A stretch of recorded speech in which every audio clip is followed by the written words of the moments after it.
rush myself. I don't ever need no help. Did it by myself, I don't need no help. Tryna stack money like books on the shelf. Hundreds in the bag, got me feeling like the man. Shorty body hotter in the summer on the sand. Way she's working for it, got me feeling like the man. Shorty body hotter in the summer on the sand. Did it by myself like a selfie. Nobody try to help me. Came to the club with an island girl. I'ma take it to the crib and let me buy you pearls. Did it by myself, no one helped me, yeah. Now these bitches wanna selfie. I like big gold chains, I like big gold rings. Let me take it to the crib and let me buy you things. Fell in love with an island girl. I told her only time will tell. She likes to ride in the ice as well. Will it be forever? Only time will tell. Did it by myself like a selfie, yeah. Nobody try to help me, yeah. She likes the ice and I ride as well. Will it be forever? Only time will tell. Big dog status, two-tone paddock. Stacks in the crib, I got a two-floor attic. Got a two-floor attic, got your girl in the attic. But I'ma bring her right back, dude, don't panic, I'm savage. And nigga, if it's beef, we can manage. I know a couple guys who walk around with automatics. I got big dog status, I ain't playing, I ain't average. I'ma leave you here in static, I'ma leave you here in static. Fell in love with an island girl. I told her only time we tell. She likes the ice and the ride as well. Will it be forever? Only time will tell. Fell in love with an island girl. Yeah. I told her only time we tell. She likes the ride and the ice as well. Will it be forever? Only time will tell.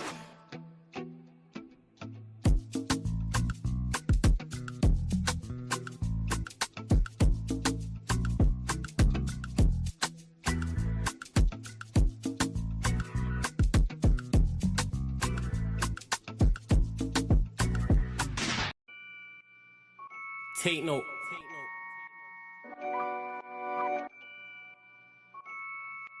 Tino, babe. Yo, Tino, he'll get his dome pop.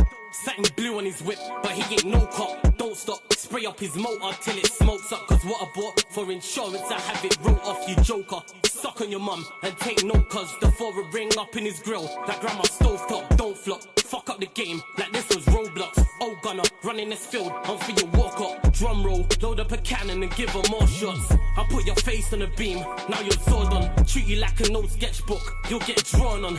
I lead your girl from the back, I'm that raw blood. Wait, who the fuck feels they could do me something? I'll roll up in your ends with a toolie busting. 32 ugly as shit, like Miss Rooney's husband. Somebody cut me a deal, I'm just too disgusting. Niggas think they next in line, but they ain't doing nothing. Mask on, metal in hand, Freddy Krueger's coming. Tools all up in your home, I'm here to fix the plumbing. House blown, toaster run, leak gas from your oven. Diol on your girlfriend's face, and she best get to sucking. Head game resemble my dad, cause it was good for nothing. Yeah, I'm still vegan, but I'm down for beef. Niggas think they slick with a dialect, but talk is cheap.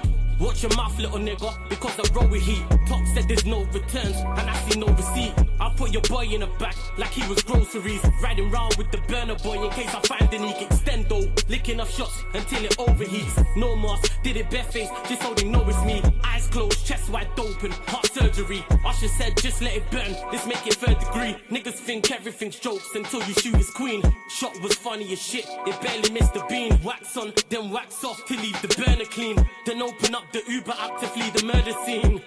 Waving a stick will make them levitate. I raise a toast in the air, let's celebrate. See a couple holding a blade, like it's wedding day. And you can leave with a slash, just like wedding cake. Bitches on snap in the snacks. Oh no you ain't, know your place. Word to flawless, you look like bellyache. Beat my dick all off in the face, and let it detonate. All facts, just ask your mum, she'll demonstrate. Damn right babes, I'm a jerk, just let it marinate. I gave it a beat like I was Penfold. I'm some retarded head, my tongue's mental. Babes, if you die then you die, cause you was meant to. Nigga, all I do is draw, I'm a pencil. Run up on you niggas like the rent's due. Dude, screwed, if I see food, you're on the menu. Your homies have to find the Dragon Balls to resurrect you. Fuck it, you niggas can all hate. I'm better than all of you niggas I don't rate. If your girl's fit, 4+4, she'll get 8. I'm a chiropractor back, just setting them all straight. Scorps, take note.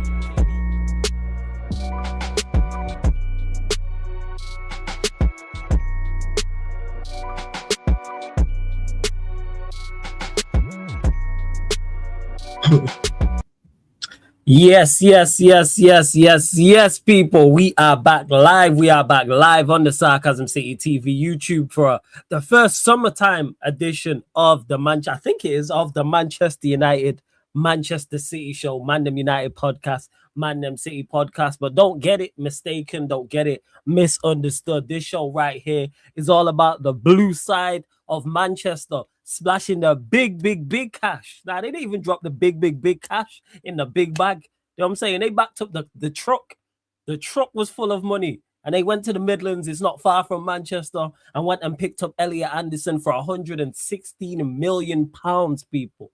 116. Certain jokes make themselves, but that's a whole different conversation. Reported 300K a week. How true that is, we do not know as well. So I know that's going to be the majority of the conversation, people, as well. On the Manchester United side of things, Mateus Fernandes continues to be a strong conversation throughout this World Cup. Should Manchester United pay the money or should they not? I've given my thoughts on it. I'm going to give my thoughts again. Don't worry about that. But before I bring in, my Manchester City brethren, Canadian done. Like I always say, man, greatest export out of Canada outside of Tris Stratus and maple syrup.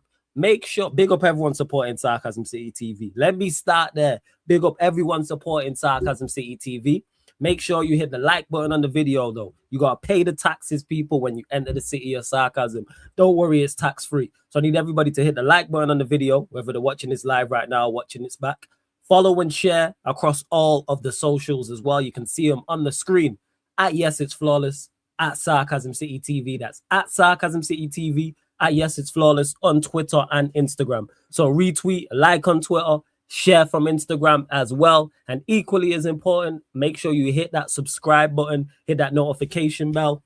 Road to 17,000 subscribers, trying to get there by the end of the tournament, end of the World Cup, which is the 19th of July. So we're closing in. So do all of them things, pay the tax. But without no further ado, I've missed him. I've missed this show because we haven't done it in a while. Man, like last name games, first name Vader is in the building.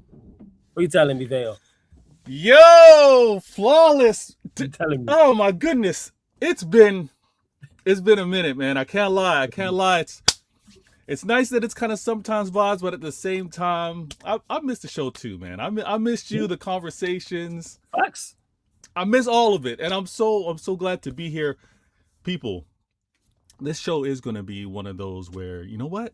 I didn't realize how much I missed all this. It's going to be one of those shows, all right? So make yourselves comfortable. We're gonna dive in, and you know how it is, man. I gotta represent. Oh man. Not again. Allow me to reintroduce myself. My name is Vader Games. Listen, Flawless. I appreciate you doing what you got to do. You got a lot of things on the go. You got your shows. You got the World Cup. You got the time zones to deal with. To be able to make this show possible, much appreciated. Of course, man. Of course. I'm gonna say a few things. With regards to one. Things aren't the same without this show. I'm gonna be real with you. Things aren't the same. Your content's been amazing. I've been seeing what you're doing, but I'm gonna tell you this right now. I'm gonna make sure that my people talk to your people, and we get things lined up for a little more consistency. I mean, it's best to wait until there's actually news to talk about. That's it. And that's what we got to do. We're not gonna force anything. You know what I mean? We're not gonna really do the back and forth England versus Canada World Cup. We're not gonna do any of that silly stuff. Yeah, CP's been holding that baton for you. You know what I'm saying? He's been the one flying the flag. Yeah. Listen, he's been on it. He's been on the. You gotta rep. Yeah, but humble beginnings for Canada with regards to the World Cup. Humble beginnings for even my club with regards to the level of success right now. And you said we backed up the truck? What? Yeah. The money truck. I mean, it's a record fee. Is it not a record fee? Or am I mistaken? Is it not a record fee? Record for fee? A midfielder? Let me clarify that. A record fee for a midfielder. Is he not the most expensive midfielder? How is that possible? Why use more? Didn't Chelsea spend like 120 something? Or are they Is it not? not? I stand corrected. I stand corrected. I You thought don't it do was a that. record Flawless. fee. No. That ain't City. City How don't much do the is record fee how much was stuff. Caicedo? Hey, CP, it's good you're here. Actually, you can actually make yourself useful. Big up everyone in the chat as well. Large up How much was CP. Caicedo? Do the I damn swear thing. Caicedo was like 110. Nah. Flawless. I'ma check, Relax. but yeah. Relax. See, you know what? I'm just asking. You need to Go get on. back in. You need to get back into the gym with regards to your fitness, with regards to transfers. You're a little rusty right now. Listen. Yeah, I was Manchester- right here. Look, Moises Caicedo transfer fee was a British record, 115 million. Anderson was 116. There's been since Caicedo. There's been Enzo Fernandez. Enzo was 105. Enzo, no. Well, Enzo 105. I could stand corrected. Let me see. I thought it was, but go on. Let's see. I guess Verts. Yes, you're right. It was 120. Yeah. All right, so second. But it's big money is the point. It's the second most expensive for a midfielder. Wait. Everybody in the chat, you see how quick he's so. Listen, he's so quick to dismiss. Oh yeah, you were right. Let's move on. Had this been the other way around, people. Why this been? See, you can tell this guy's on one. I'm not saying it like it's a bad thing. I don't think it's a bad thing. It wasn't a shot to say that you backed up the truck. No. That's not what I'm addressing right now. So addressing right now. listen. I'm addressing right now. Already, Already, we just started the show, We 3 minutes into the show, and this guy's on it. You understand the overall point I was making, that it's a massive fee. It's the second most for a Premier League midfielder. It might be in Europe. It might be in Europe. I'm not going to let him get away with this. You guys see exactly what he's trying to do. He's going to try to make sure I don't get this bar off. The point that I'm trying to make, transfer news and money aside, had it been Vader getting the wrong tally with regards to the transfer spends and who was the record what, it wouldn't have been, you know what, I got it wrong, and move on. Because we know why you would have done it. Because we know why you do it. You know how flawless is. You know how he would have just reversed. Because we know why you would do it. Because when you start talking fees, it's for an agenda. That's what it was. Oh shit, I could be right. Flawless is 106 for Enzo. You looked at 120 in euros. One sec. Now it tells me here. Hey, you know what? I'll go with the Chelsea fan. It's telling me 120 million pounds. Wait 1 second. Enzo transfer fee in pounds. Let me see. Oh yeah, I was right. 106.8 million. So yes, I was right. Enzo was 106.8 million British pounds. That's in euros. Now what? Caicedo was one. Let me check the Caicedo one and make sure I got that right as well. Yeah. Make sure I got it right. See? I know I ain't. All right, let's see. Caicedo, yes. Moises Caicedo was 150 million British pounds. Enzo was 106.8 British pounds. Elliot Anderson, Manchester City's latest acquisition, was 116 million British pounds. Okay. Yeah, so most expensive midfield signing, yes, ever. He is. Okay. All right. Yeah. All right. So if again, my bad if I didn't hear you specify the midfielder point. I heard record transfer. So it's a record transfer when you add in the brackets of midfielder, but it's not a record transfer when we talk about players transferring. I think is it second most in the league? All I'm happy with is that I'm not the record. I don't want to be the record. It is not the record. Now, people are trying to make Manchester City the record by doing what you just did and putting in brackets midfielder. I hear all that, central midfielder. They're doing all the kind of extras, but it is not a record transfer fee, point blank. Now, when you do the extras, when you put in the fine print, I hear it. And you know what? I'm going to fall back on that one. But see, and this is later because he knows when he starts talking prices, he actually has some form of he's lining up a shot somewhere down the line, whether it's immediately after or it's further down the line or whether it's weeks or months later. You can't trick me, man. You always got an angle, fam, man. You loaded looks. You always got an angle. Always, fam. You know what? You know what? No, I'm not in that type of form right now. I'm really just chilling. It's summertime vibes. There's no calculated. I haven't even linked up with my CIA people. None of those agendas have been worked right now. You never stop being you, man. What we talking about here? Yeah, boxers stay sparring even if they're not fighting, man. They in the gym. You know what I'm saying? You don't stop. I know what you're like. But yes, the reason why I mentioned the big money truck going to Nottingham is because it's big money. That's all. It is big money, but I think it's it's showing a lot of where this market's actually gotten to. Like, and again, no disrespect to Elliot Anderson, because I think he will be a good player at Manchester City, but to warrant this price tag really speaks to where the league's gotten to in terms of the inflated numbers. This is this is a crazy number, but I was so confident that my club weren't gonna do a madness because 130 was thrown out there.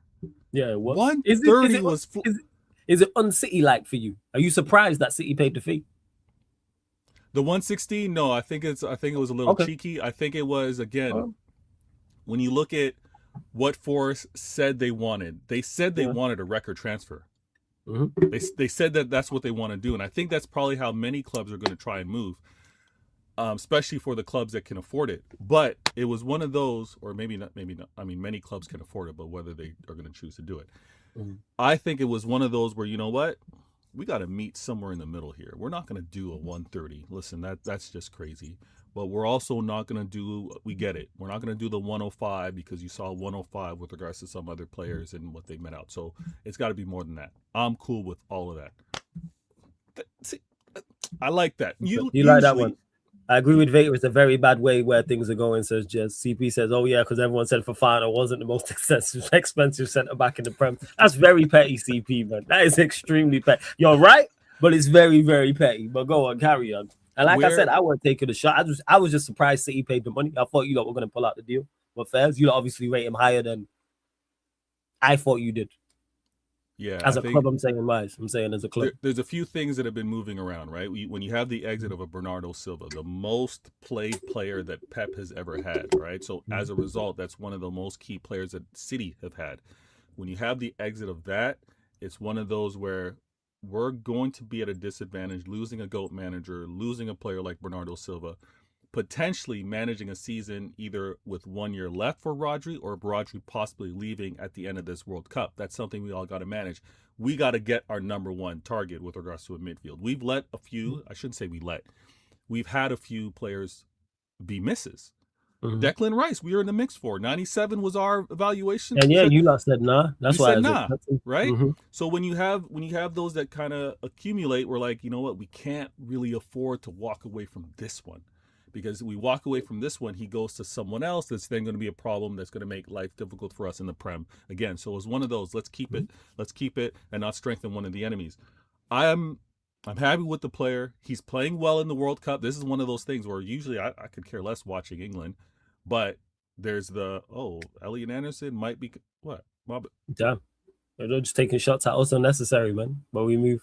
Oh, England's us. Yeah, that's us. Oh shit, you ain't been around. Yeah, man, I'm fully on the bandwagon, man. Oh yeah, you weren't here. You missed it all. Yeah, Vader. You missed it all. Check out my match reaction after this. I'll send it to you. I'm fully involved. It's coming home the whole nine, man. England's us, man. That's how long you not been around, man. Yeah, England's us. I'm ready. It's coming home. Got some England hats and some England gear and that. Yeah, man, it's coming home. But go on. Wow.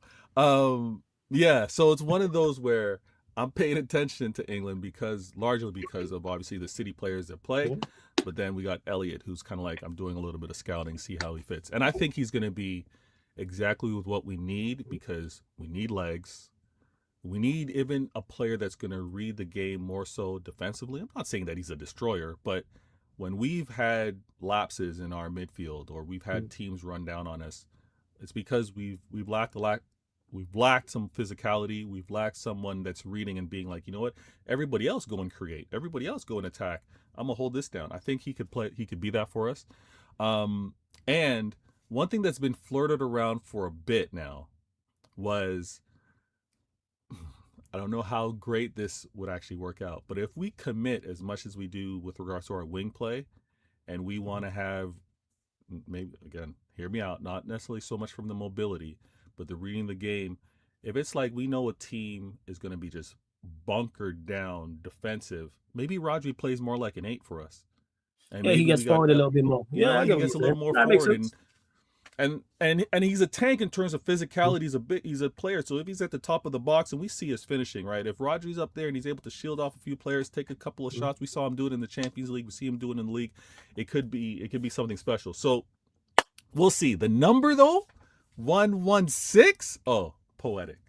That is very ironic. Oh, that is very ironic.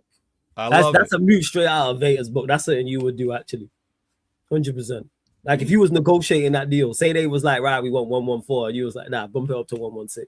I said you would do 100%. You would. That's why you laughing. I'd say add on another 12 million. You would say, no, add on another 2 million. Let's say Forrest for like 114 is fine. You'd be like, nah, we'll give you 2 more million for 116. You're okay, like that. Okay. You like that. You love the us against the world mentality, which is the right mentality to have. But yeah, like you are very, very much like that. So you would do that. And I bet you loved it when you seen the 116. You was like, yeah. I absolutely loved it because I heard City aren't going to get Elliot Anderson because he's not going to pick the project because they're about to get relegated and transfer bans and all this kind of stuff. I heard all of this in terms of, you know what? There's better projects out there. There's so much what ifs. Pep's no longer there. What are they going to do? They're losing the likes of Bernardo and a laundry list of players. Why would anyone go to City? So I love the 116. I love the fact that it's a player that, and hear me out. Now you want to talk about the Vader side of things. Oh, I love these. I like how, if I'll accept it, I don't believe it's true, but I'll accept it. City have now set the price tag for the summer. You know what? So when everybody's complaining about, oh, we got to spend 80 mil on this player, we got to spend 90 mil on, I'll take it that City have now set the tone with regards to where these deals are at. I know it's not true. It's a World Cup year. Numbers are going to be all over the place. But for the sake of agendas and narratives, sure. Blame City for ruining football again because of what we spent for Elliot Anderson. What teams now have to do to get the key players is absolutely brilliant. Let me see. And again, we've seen Liverpool spend big. Liverpool spending big has nothing to do with City. Arsenal are going to spend big because they want to be the first time they can retain a title in the Prem era. They're going to spend big, has nothing to do with City, but they're going to make City the bad guy. You tell me I like being the enemy against everybody. I don't have to work at it. It's by default. Yeah, it's by default. That's where you want to be. I think we all like. I think if it is you against the world, that means you're doing something right in the footballing world.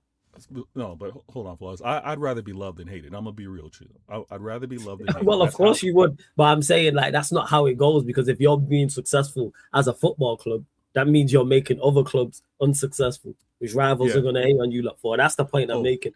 The only teams that love the teams that are no threat. That's true. And you know the Hornets' Nest got like all in a frenzy when the Here We Go went down, when everybody was like, Elliot. Was your timeline like going crazy with regards to I can't believe City spent the fee. People was talking about the fee. Yeah, they were trying to cook on the market and and I said props to Nottingham Forest. They did nothing wrong. Nottingham Forest got off it. I think they did phenomenal business. They got 100. I think Elliot Anderson is a good player, yes. Do I think he's 160 million pounds worth? No, but props to Forest. They got a fantastic deal for him. That's what you say. Oh, the market's cooked. Like it's on the buying clubs. You can say no. City think they got a good deal. Hence why they paid for it. Yeah. We'll find out in the next coming years. This is what I'm saying. And the upcoming years is will he put us in a position to challenge for Prems? I believe so. Fee justified. Is he going to be a player that is going to be probably on the very short list in terms of England internationals? Yeah, that's part of the fee as well. It's one of those things where you just got to accept the quality of the player and what the price tag is.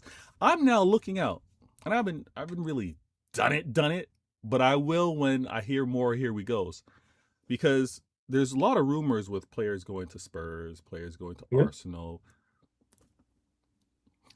Are we trying to say that these price tags that we're seeing, you're rumored to get a play? Are we trying to say Rodgers going? Are we trying to say that these expected price tags are all? Come on now, come on. Yeah. So the fee is the fee.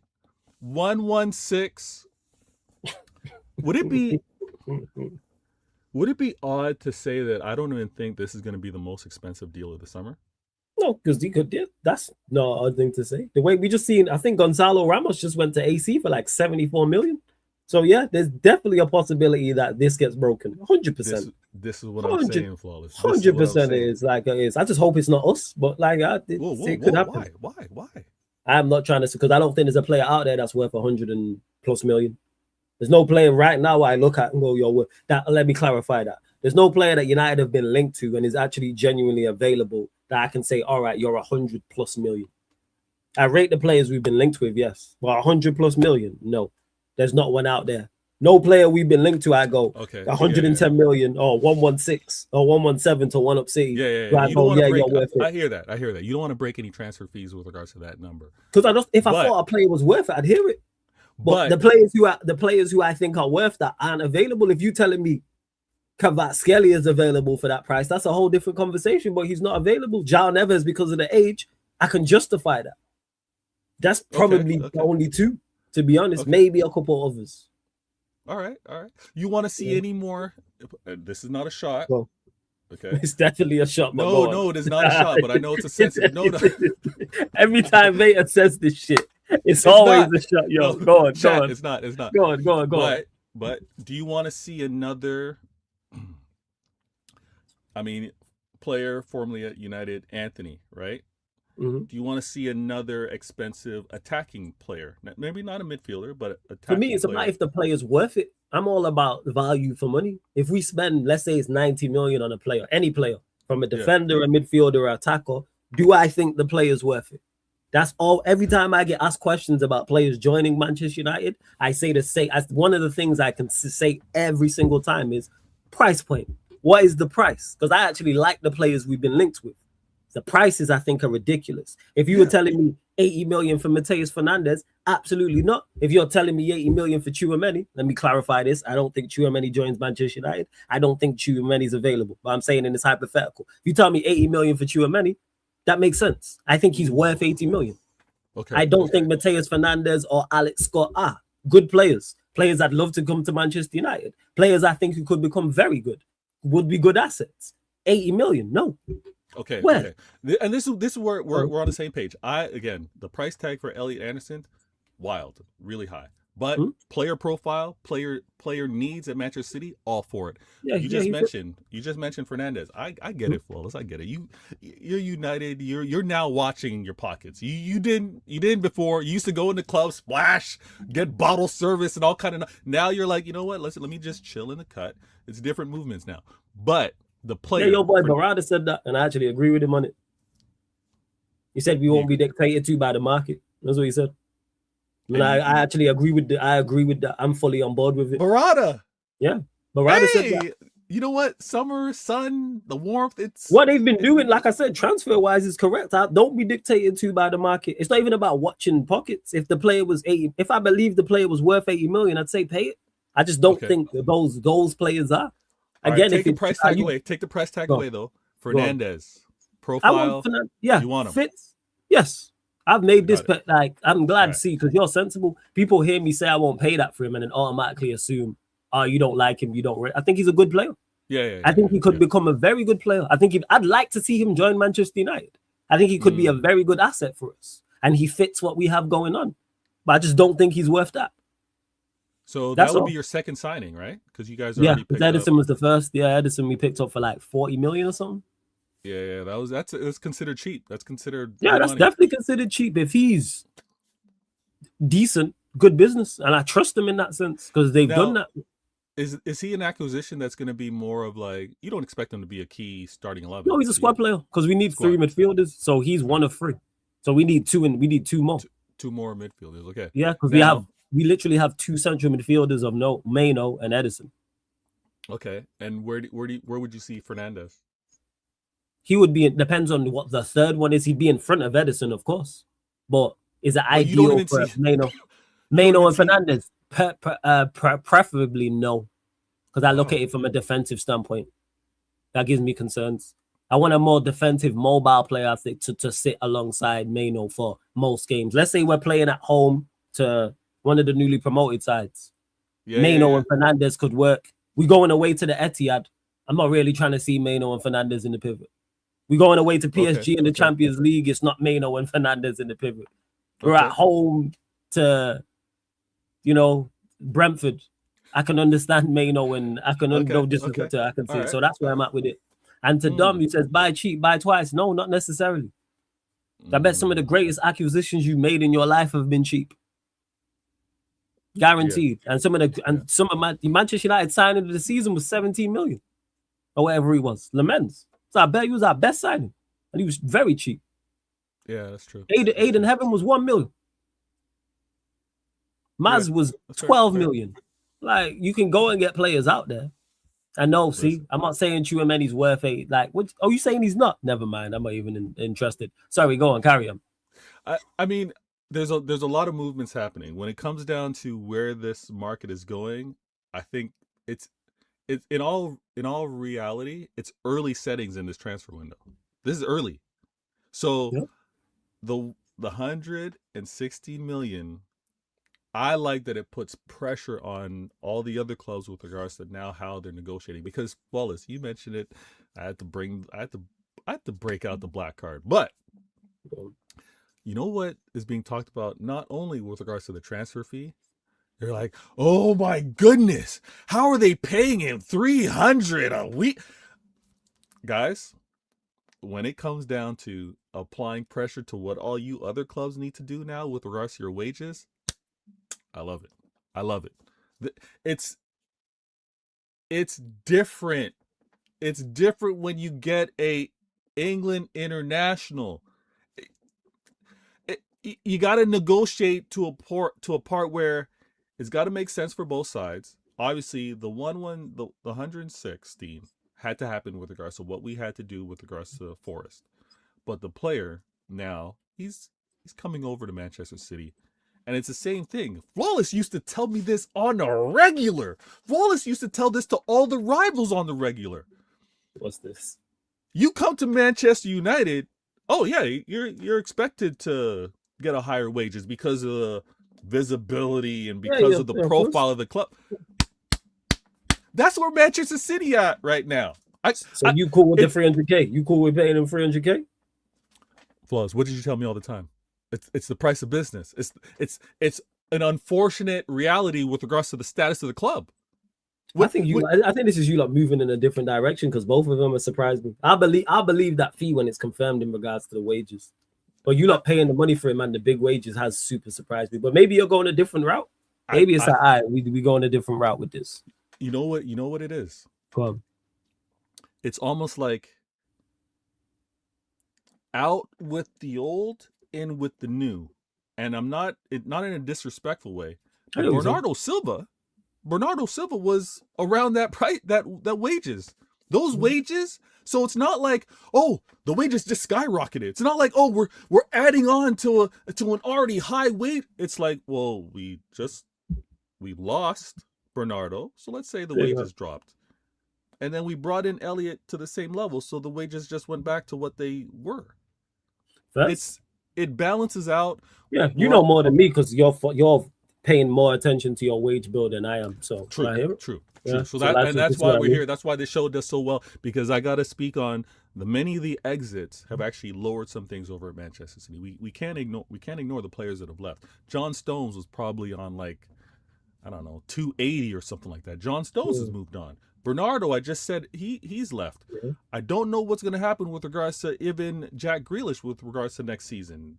Jack Grealish is still there. Yeah, he was sent on loan. Is he going to be a player that's going to? Is the manager? My new manager hasn't been announced. Yeah, so we'll just say new manager. Yeah, we'll just say new manager. New manager.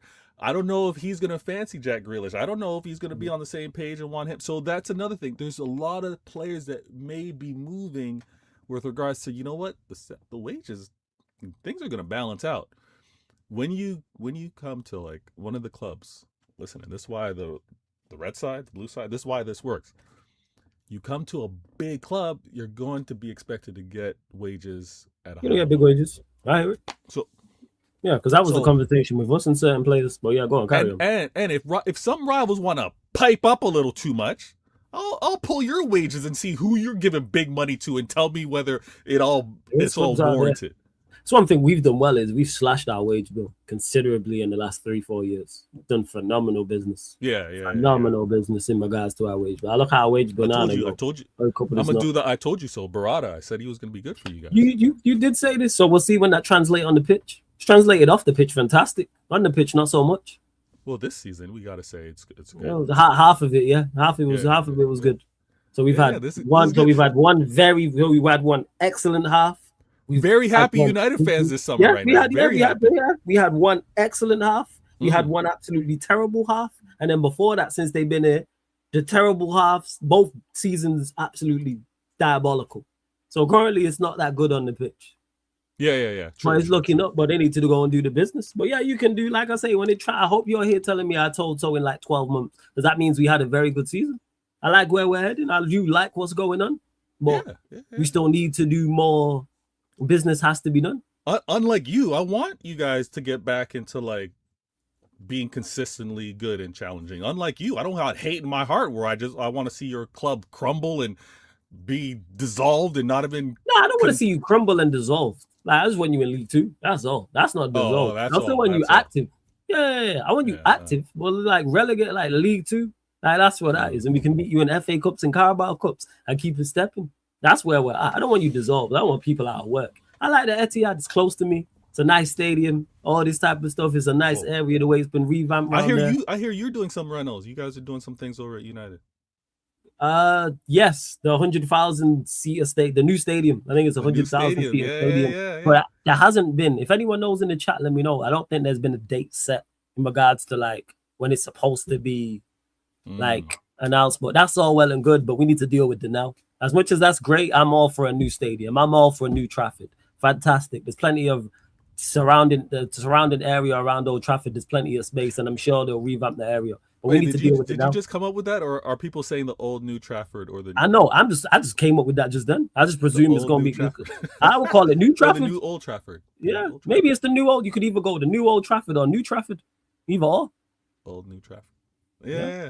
I personally go New Trafford, but that's just me. But maybe they go Old New Trafford or New Old Trafford. I would go New Trafford, and it's just because it's brand new, but it's on them as well. 100%. Shouts to Stephanie G as well. Every single time. Always good to see you, Stephanie G, in the chat. Just big up to us both. What do you say? Material, no cheating. Material, no financial transparency. Big up Flawless and Veta plus chat legends. Always good to see you, Stephanie G. Before we continue, make sure you run up the likes as well on the video before we continue. We're at like check. We're at 29 likes. We need to get up to 40 likes, people. Get up to 40 likes. Make sure you subscribe to Veta's channel as well. The link's in the title, people. Veta Games TV, especially to the new guy who said he's a new subscriber, City fan here. If you're not subscribed to Veta, make sure you are as well. And subscribe to the channel, Sarcasm City TV. Like I said, road to 17,000 subscribers. We're trying to get there. 4 more subscribers to get us to 16,845 people. That's what we're trying to do. But yeah, that report of the new stadium is all well and good, but we got to deal with it now. Do I expect us to? Yeah, but we'll see. Midfield. I'm liking the energy right now. I mean, I know it's World Cup, so everything's kind of tame and calm right now. But I think you and your United peeps are gonna be. You guys are gonna have some great convos, some really great convos. Absolutely. Because you know what I'm flawless. You know what I'm hearing. Go on. There's so many doubts out there, and I know the transfer windows aren't closed, right? Mm-hmm. But there's so many doubts with regards to who can challenge. So if you're doubtful in saying who will challenge Arsenal with regards to the title, it would by default mean that there would be a lot of kind of like infighting amongst the clubs that aren't able to challenge. So I'm seeing it already. I'm not listening to anybody but you, Flaws. I'm gonna tell you this right now.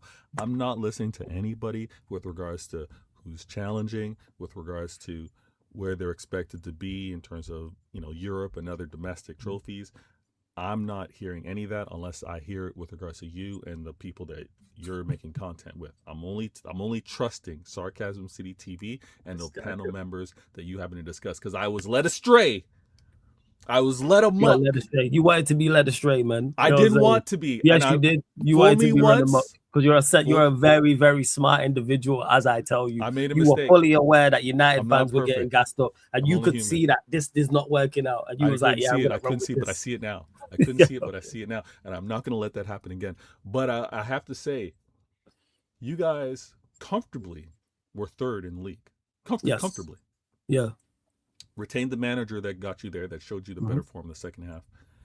Are you believing that many of the signings are like club signings, or do you think there is a layer with regards to, this is to fit with regards to how we've seen Carrick manage United?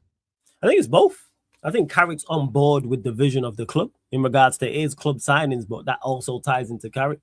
I don't think they're going to bring in players that Carrick doesn't want or he's against. So Okay. that's how I think it works. So for instance, I think he was fully on board, for example, with the Edison signing. I don't think he was like, no, I don't want Edison. He's fully aware. I think all the midfielders we're looking at have been linked to, like Fernandes, for example. Do I think the club are in on that? Yes. Do I also think Carrick's in on that? Also, yes. The stumbling block the major stumbling block is the price point, which is obviously doesn't include Michael Carrick. He's not involved in negotiations like that. They have to go and sort that out. But I like what I'm saying. Yeah, I do like what I've seen so far, like the rumors that I've heard and like legit links. But we have to get it done. That's all. So, We have to get it done.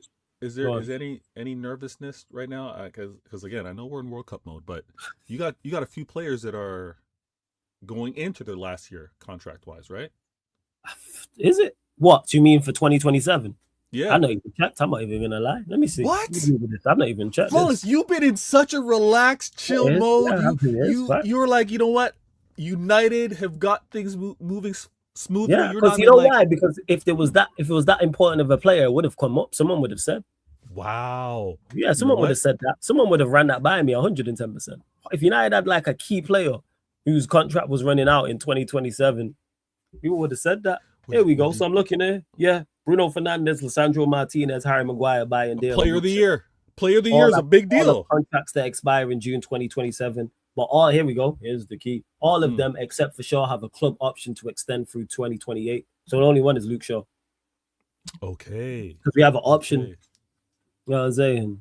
Okay. Like we have an option on Bruno Fernandes, so that's why. Because like I said, my chat are gonna bring that up to me. I don't have to research that. The key player had 12 months. The chat are going crazy. Or such and such has got 12 months. But United fans are panicking, but some of them. But that's just United fans in a nutshell. Wow. Okay. So we always got into panic. All those players got options. So yeah, the club's in control with regards to that. Yeah. So it's kind of like you can kick the can down the road because it's not something you got to deal with this summer. Okay. Yeah, you guys are being ran really.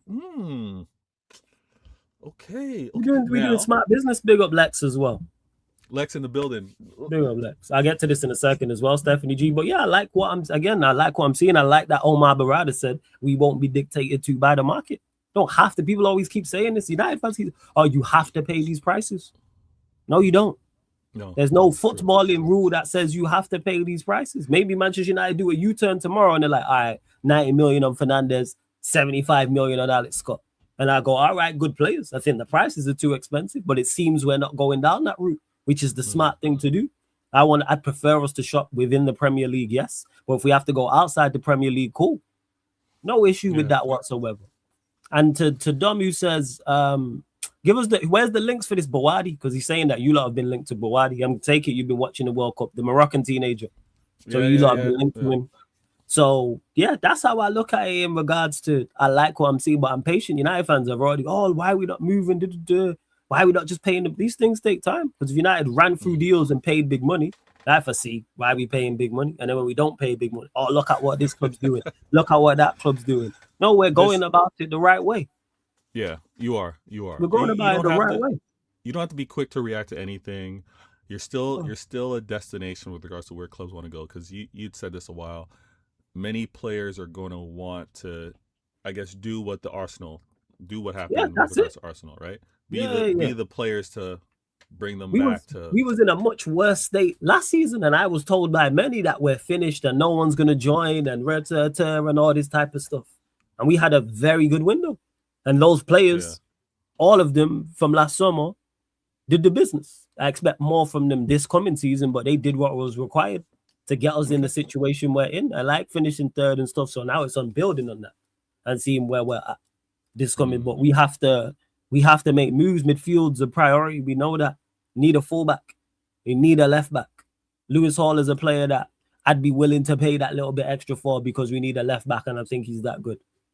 If we was like, because the talks is, because it's a fire sale at Newcastle, go get one. I'm gonna tell you this, and this is. You feel bad for Newcastle? Is that what he's gonna say? Before you go on and be like, "Oh, this is here goes Vader with his feel." My oil brothers, man, they shouldn't be struggling like this. They shouldn't have to sell to still be. Paul Bruno probably does, but apparently, we were saying it. Shout out to Dread D-Man who was on the catch up, and he was saying how when he's a Newcastle fan, for those that don't know, when Eddie Howe stayed, he knew that was like the writing on the wall for like Tonali and Bruno G and that, because they don't get along with him. Like Lewis Hall, the reason why he didn't play towards the back end of the season, him and Eddie Howe had fallen out. Oh wow! Apparently, this is what had happened. So the talks is that like Bruno G, Tonali, Lewis Hall, then there's another as well, could all be leaving. So fire sale at Newcastle, go pick him up, man. I would spend 70 million on Lewis Hall, 100%. Yeah.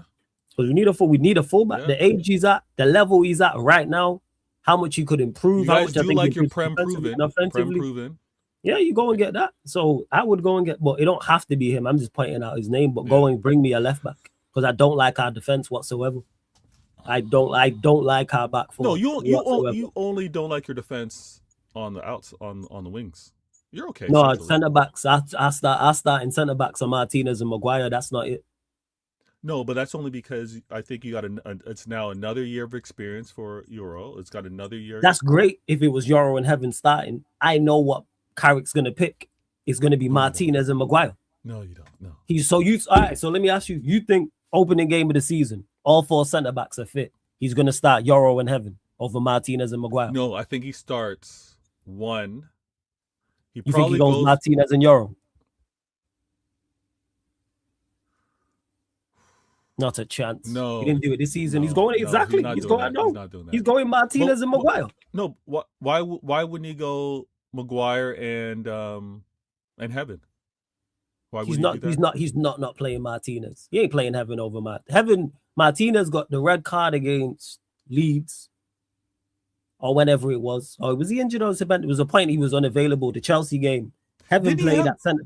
Heaven played that center back. Martinez played 6 once. Probably because we were short there, maybe. But the point I'm making is Heaven played at Stamford Bridge alongside Maz at centre back, played very well. Martinez came back and Martinez is starting. I don't live. If you was telling me it's Euro and Heaven, even though it's not ideal, I'd rather run that than Martinez and Maguire. My starting centre backs currently, again, this is in the manager's eyes, people, is Lisandro Martinez and Harry Maguire. I don't like that whatsoever. I hear that. That's a problem. And then add on top, I don't like the fullbacks either. The starting for, if you're telling me it's Maz, I hear it. But Dalot and Maz, he seems to favor Dalot for whatever reason. Luke Shaw ain't it. If you're telling me it's Lewis Hall, Maz, and a new centre back, that's a whole different conversation. Do you think Luke Shaw stole a career? How's the phrase go? Absolutely. Stole a living. You think he stole a living? Yeah, absolutely. Yes. That's a fucking Lulu. Can't believe he's still here. 10 years he's been here. It's ridiculous. When I see Luke Shaw, I'm like, you know what? If only, again, so if born in England, I think all I would have done would play football. And it's one of those where it's like, man, this guy, 10 years at United? 10 years. And people wonder why we've been bad. Sometimes it's all about location. I want to ask you this with regards to the World Cup, and I know it's kind of like switching gears a little bit. That's cool. Before you get to that, just hold that 1 second. De Ligt's got a back injury done. I rate De Ligt highly. If De Ligt was fit, I'm talking a whole different conversation, because I think he's our best centre back and the only centre back we have that's very good. I think our crop of centre backs are all good right now. As Maguire had put like decent, but I think Euro, Heaven, and Martinez are all good centre backs. But that's not good enough. Whereas if you put De Ligt alongside one of them, I'm cool with that. But back injury, I think he's been out since November. There's no return date. They're saying he's gonna miss the start of this season coming up, so I don't include him in anything. And to Jamie, I think our CBs are good too. That's what I just said. But no, I don't think Martinez is a baller. I think he's a good centre back, and that's it. But his lack of athleticism worries me. Yeah, we need upgrades. I'm not trying to. I'd put it this way, Jamie. Again, this is the key thing in what I'm saying. Martinez and Maguire as a partnership doesn't work. Despite what you think of them individually, them two together, which is our starting centre backs right now, is not good enough. That's not a good pairing. Yeah, I'm doing my best to enjoy the moment and not think too far ahead of when the season kicks in and things of that nature, because, and we said at the early part of the show, I miss how we run. I miss how we run our tribalism. I miss it. So this excited off season that United fans have had as a result of how, unfortunately, on how last season was in terms of being able to strictly focus on the Prem. I'm trying to stay in the moment, be with regards to the World Cup and all that stuff. But when it comes down to playing more than once a week next season, that is going to be some of the most scrutinized, overanalyzed, microscope. It's going to be crazy. When you talk about your players are kind of decent, this is why I agree with you. You need to get more because they can't just be decent when you're going to be for where we're trying to go. I keep saying that as a partnership. I think Martinez overall is a good centre back, despite that he has injury record. Maguire can do a job, but those two, again, people together is not it. In one of the most athletic leagues and pace and power, Martinez and Maguire. No, it's not it. It's not it. Like, they're not good foils for each other. And I look at these things, I don't get lost with projected 11s and how we could look. That's a problem area. It's a problem. Even if we improve the midfield and get a left back, it's a problem area. I don't like it. We going away to Bayern Munich with Martinez and Maguire as centre backs. All right, man. Go on. I gotta ask you this again because I also work a little short on time. You've been watching this World Cup, especially the games today. I got a few things, just pure statements. Get off your chest. One, things I need to talk to the nerds and the geeks in the chat. Okay. When y'all want to do the foot mob, y'all want to do sofa score, and y'all want to talk about all that kind of stuff, I'll hear it only if you give me a real life example as well. I don't want to hear you just reflecting back on stats because, again, today, for example, Mbappe listed down with 2 assists. 2 assists for Mbappe. Those are 2 great examples of he just kicked it, gave it to Dembele, and Dembele did everything else. It was not, hey, he put something on a plate. It wasn't like he put it in a path for him to run on. He just put it out wide. And Dembele did everything that he did. This is why I don't want to hear the stats talk. I do not want to hear it. We watched the game. Mbappe's on there with 2 assists. He did not have that type of game where you're like, yo, no. Norway's getting a lot of hate, a lot of slack, a lot of, I can't believe they took off so many of their heavy hitters or their key players with regards to a chance to winning the group. First of all, before y'all roll your eyes and say, you know what, Vader's only saying all this because of Haaland. Okay, well, where are the Arsenal fans that should be defending this as well? Because, one, you don't want Haaland, you don't want Odegaard, you don't want any of their main 11 picking up anything remotely as a nick, as a cramp, as a, you know what, might affect them with regards to the game that's more important, which is the knockout stage. Yeah. They don't have the depth of a France. That's true. France got 22 players that could easily, no problem, start, sub, do the business. Norway, I understand you're trying to win the war, which is win your knockout game. Being top of your group isn't the most important thing, especially when we would all have said from the jump. Depends what side of the draw you want by here. But at the same time, we would all said, you know what, who's going to be top of that group? France. Yeah, France. Yeah, we knew it was going to be France. 100%. The amount of meltdowns, the group chats that I'm in, the people that I had to just put, the group chats I had to put on mute because people are going back and forth. Like, I can't believe how weak-minded Norway are to not go strong. Come on now. And again, no one that's saying, oh, they look like punks because they didn't. Had they suffered an injury to any of that key 11, it's disaster. It's actually a terrible World Cup then in hindsight. They were there to make it to the group, make it out of the group, and they're there to win their first knockout and then go on and do more. This is Norway.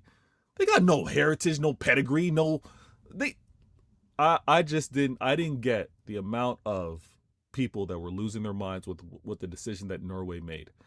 I happen to believe, and again, this is humble old me over at Canada as well. When we had things locked up in terms of, you know what, the worst we could finish is second in the group, it made sense with regards to my Canadian manager making choices to be like, you know what, we're not going to overexert ourselves with regards to what we got to do next, because we already lost a key midfielder with regards to a season-ending injury. Yeah, you did. So it made a lot of sense to me. I need to get that off my chest. You go South Africa, you know, can make it through. I hear it. Yo, South Africa look kind of they They look turned good. it around. They look They did turn it around. They but did, you lot, yeah. you lot got a good shot against good. We do have a good shot against South Africa and the Netherlands, Morocco after that. It's a tall task, but you lot we'll give it a go. Yeah, trust me, it's going to be a good battle. When I look at my Canadian team, it's a matter of we need to get a lot more players playing at higher level from a technical standpoint, like just their technical ball control, but also movement. Like sometimes the reading games, everything seems like just a step late, and maybe it's just because they don't really know each other that well. But when it comes down to, and this is where I've been saying this for a while, especially when I talk about the U.S. The athleticism helps you when you have a lack of technical ability. Absolutely. But you definitely need that technical ability to get to the next level. Yes. When they layer that on, because there's one thing you can't the US and Canada, they can run for days. Yeah, you lot produce athletes. You know what I'm saying? They can run for, add that technical ability, and it's gonna be beautiful. So South Africa is gonna be a tough game. It's going to be a tough game. And I can already tell you that the Canadian fans are going to be nervy when it comes down to that. Yeah, it's in LA, you lot. Yeah, it's in LA. Yeah, it's going to be a shame I'm not there for that. That shit would have been lit. People, I'll be out there the second, though. I'm going to be out there the second, people. I'm in LA the 2nd of July to the 10th of July. So, yeah. Oh, so you're going to be there for July 4th? I'll be in LA. Yeah. I'm going to be there for the 4th of July. Yeah. That shit going to be lit, yo. Yeah, that's going to be nuts. That's going to be nuts. Yeah. That shit going to be lit. When it comes down, and when I don't even know, who do you guys play? Currently, as it stands, Senegal. But if DR Congo win tomorrow, it's DR Congo. Ooh. And they play Uzbekistan. So I'm expecting DR Congo to get the dub. Then we play DR Congo. And then on to Mexico in Mexico, which is tough. But that's going to be great. Yeah. Mexico in Mexico is going to be tough. That's going to be a physical game, too.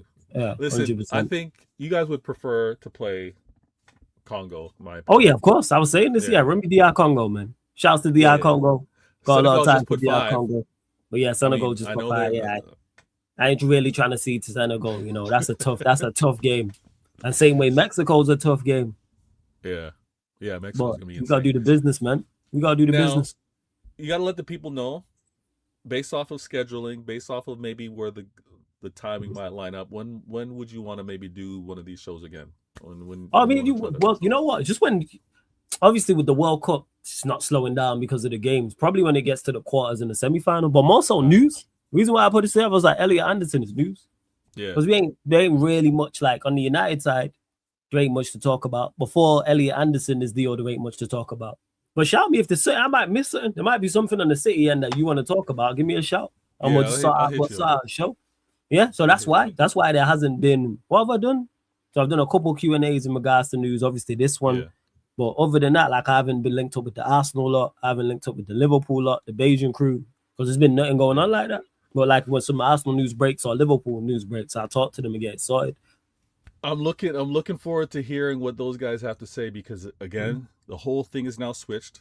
City are ruining football again, and I love the pressure that we've now applied with regards to the 116 as well as the 300 with regards to wages. We'll see how other clubs react.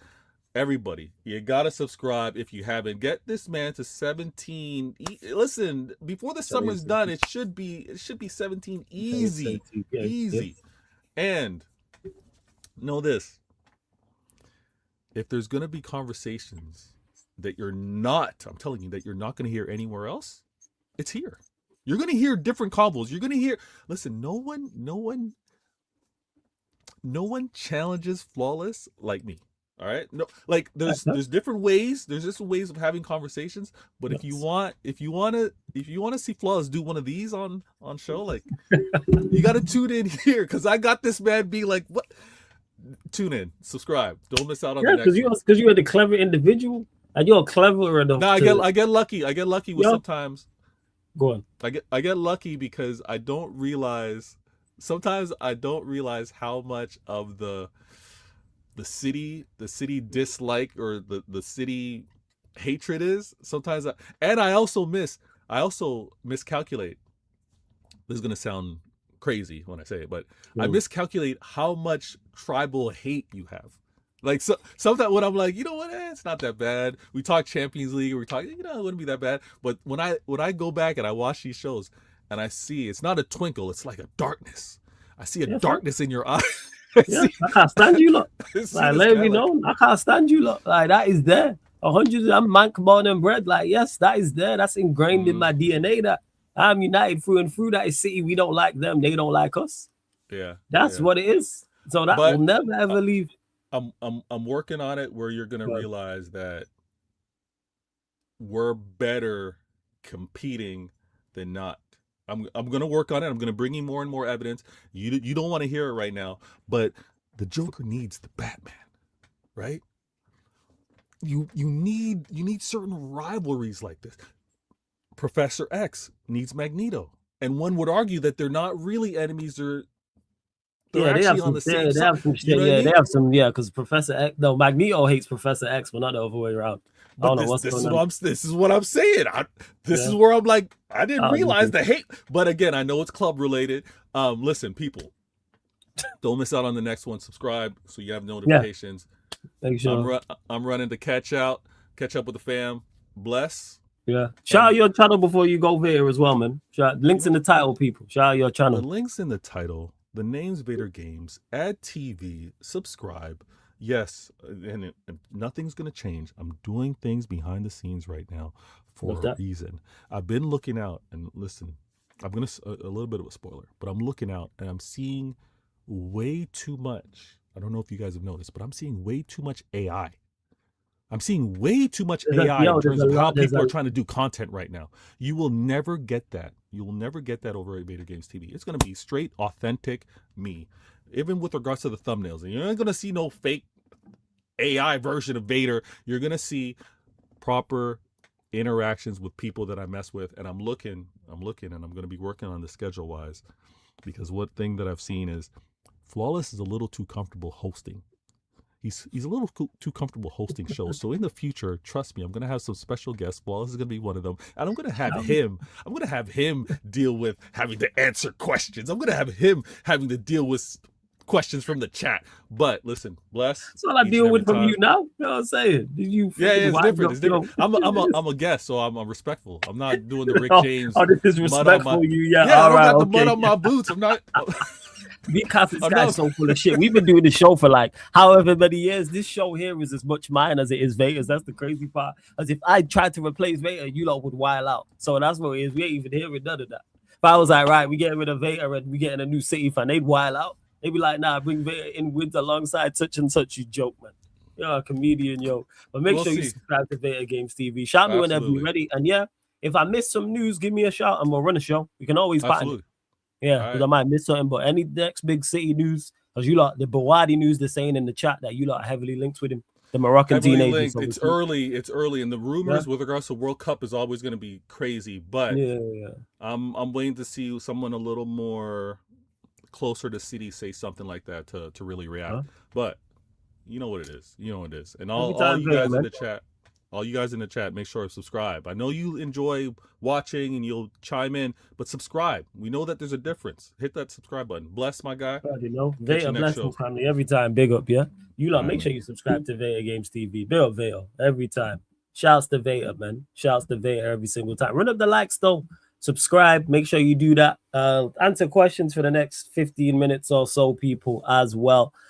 Want to make sure I get to your questions. Super chat. I know you lot asked questions before. I know. Big up Joey in the chat. I see you where he says, do you think Lacroix and Colwell are better than what United have? In terms of a partnership, yes. Do I think Colwell and Lacroix is a better partnership than Martinez and Maguire? Absolutely. I'll state it and keep stating it. I don't like it. Individually, I don't think they're bad defenders, by the way. That's not me saying I actually think Martinez is a good defender. I think Maguire is decent, has his uses, even though he has his obvious deficiencies. I'm saying as a pairing, I don't like it. if you put someone who's better alongside the other one, I hear it. Like if it was De Ligt alongside Martinez, I'm cool with that for a season. Because I think De Ligt is very good. So yeah, to answer your question, Joey, I don't think that I think Lacroix and Colwell as a partnership is better than Martinez and Maguire. I don't like it. So Jamie says our form improved drastically when Martinez and Maguire came into the team. I think that says a lot. Yeah, because like I said, they're good centre backs. But as a partnership, I'm not trying to go. Jamie, if you're still in the chat, let me ask you. We're playing a quarterfinal against Bayern Munich. You're comfortable going away to the Allianz with Martinez and Maguire? Because I'm not. I think about that. I'm not comfortable with that going into the latter stages. Absolutely not. Shouts to definitely G. I see you in the chat as well.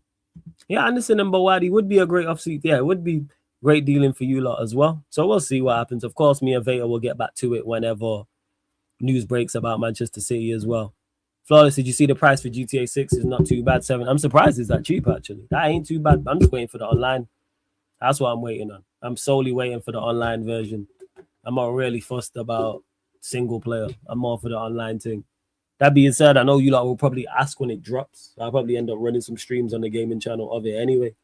Probably end up doing that. Yeah, let's go Cape Verde. We will be doing the Cape Verde Saudi Arabia game. We will be redirecting there as well. But again, you lot continue to run up the likes, man. What are we doing? Continue to run up the likes, and we will go straight from here to the Cape Verde Saudi Arabia game also. What questions you lot?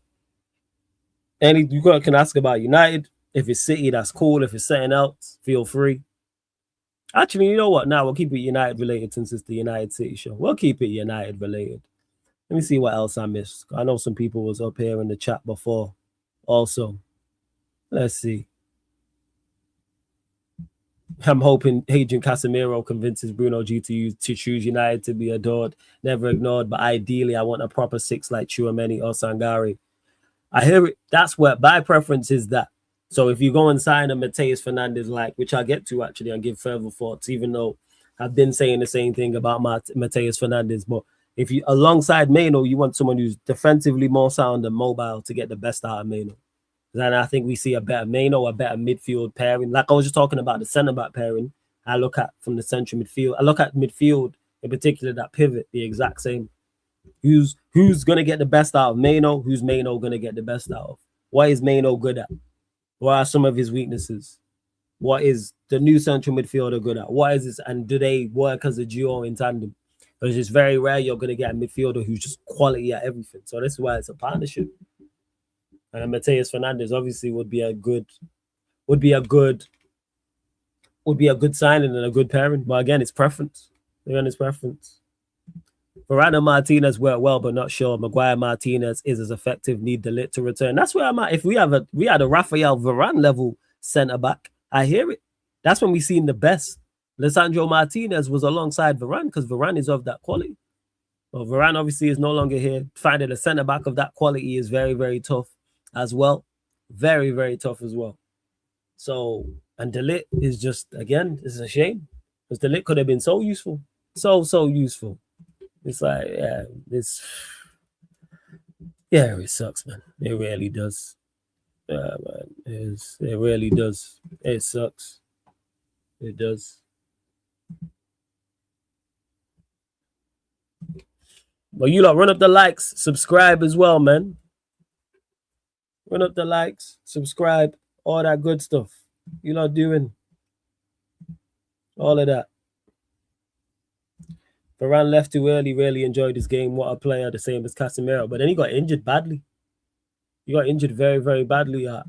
Where did he go? Was it Como we went afterwards? But yeah, can't lie, Tchouameni has to be related to Ant-Man. There's too much of a resemblance. Maybe, where is Anthony Edwards from descent-wise? Is it, what's it called? Is he of, I know he's African. Is he of Cameroonian descent?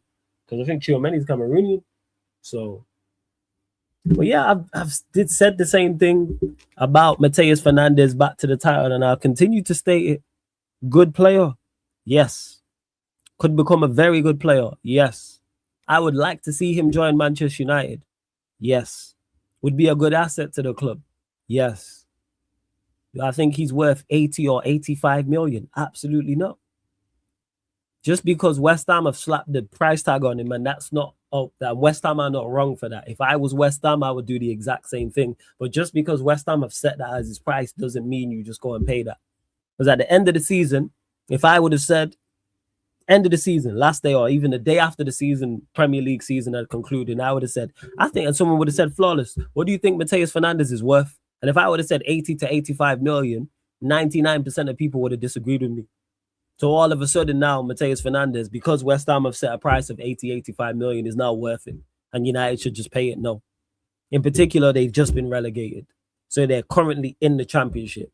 They also need money. The player doesn't want to be there, and he's currently a championship player. When I say he's currently a championship player, not he's saying he's championship level. I'm saying he's currently in the championship. Why are we paying 80 to 85 million? If Tottenham Hotspur or another club want to go and do that, cool. And it's like City with Elliot Anderson going to pay 116 million for him, cool. Same way as Spurs or City or Arsenal go and pay big money for Tonali or Bruno G, cool. I'm not with it. I am not with it. I'm no. Oh, well, you won't get the player then, cool. So you're cool not getting the player? Yes. Well, you rate him? Two things can be true. You not ever been in a shop, seen an item you liked, looked at the price tag and went, yeah, I'm not paying that for it. That never happened to you, lot. Saying you like, saying you can genuinely afford. I've done that. I've looked at you, lot know I wear hats all the time. I've seen that.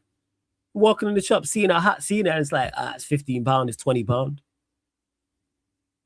No, I'm not paying £20 for a hat.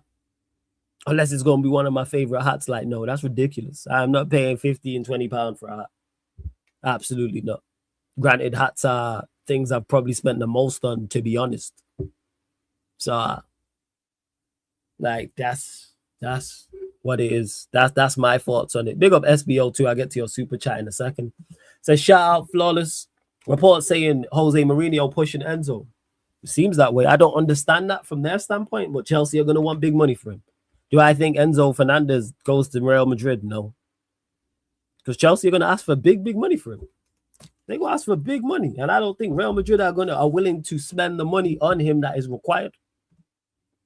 But hey, if it helps us get you a many, I'm all for it. But big up. Say, shouts to Mustafa says, the point I'm trying to make is we all knew that we'd have to overpay to sign them even before we ended negotiations. So why are we being linked with these players in the first place? I don't think Manchester United at first, when they was going to entertain Mateus Fernandes or Alex Scott, thought they'd get these fees. And then also negotiate. That's what it is. So in regards to being linked with these players, you negotiate. This is why you enter, like you said there, we entered negotiations. You can want a certain amount, yes, but you can negotiate it down. We've seen clubs do this before. Oh, we want X amount. I think Villa just spoke on it. Didn't Nottingham Forest want like 120 one day? And they got 116.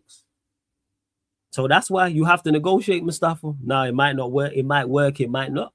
Sometimes you can negotiate a team down. Other times you can't. This is why you negotiate. This is why you enter negotiations. You think in the Champions League, providing we get two more midfielders and a new left back, that we could cause damage? Because I can't lie, I genuinely see us killing certain teams on the break, and in transition, we got too many teams. So that's our strength currently. As the team is constructed, adding in what you said as well about getting two more midfielders as well. Yes, potentially we could. Yes, SB.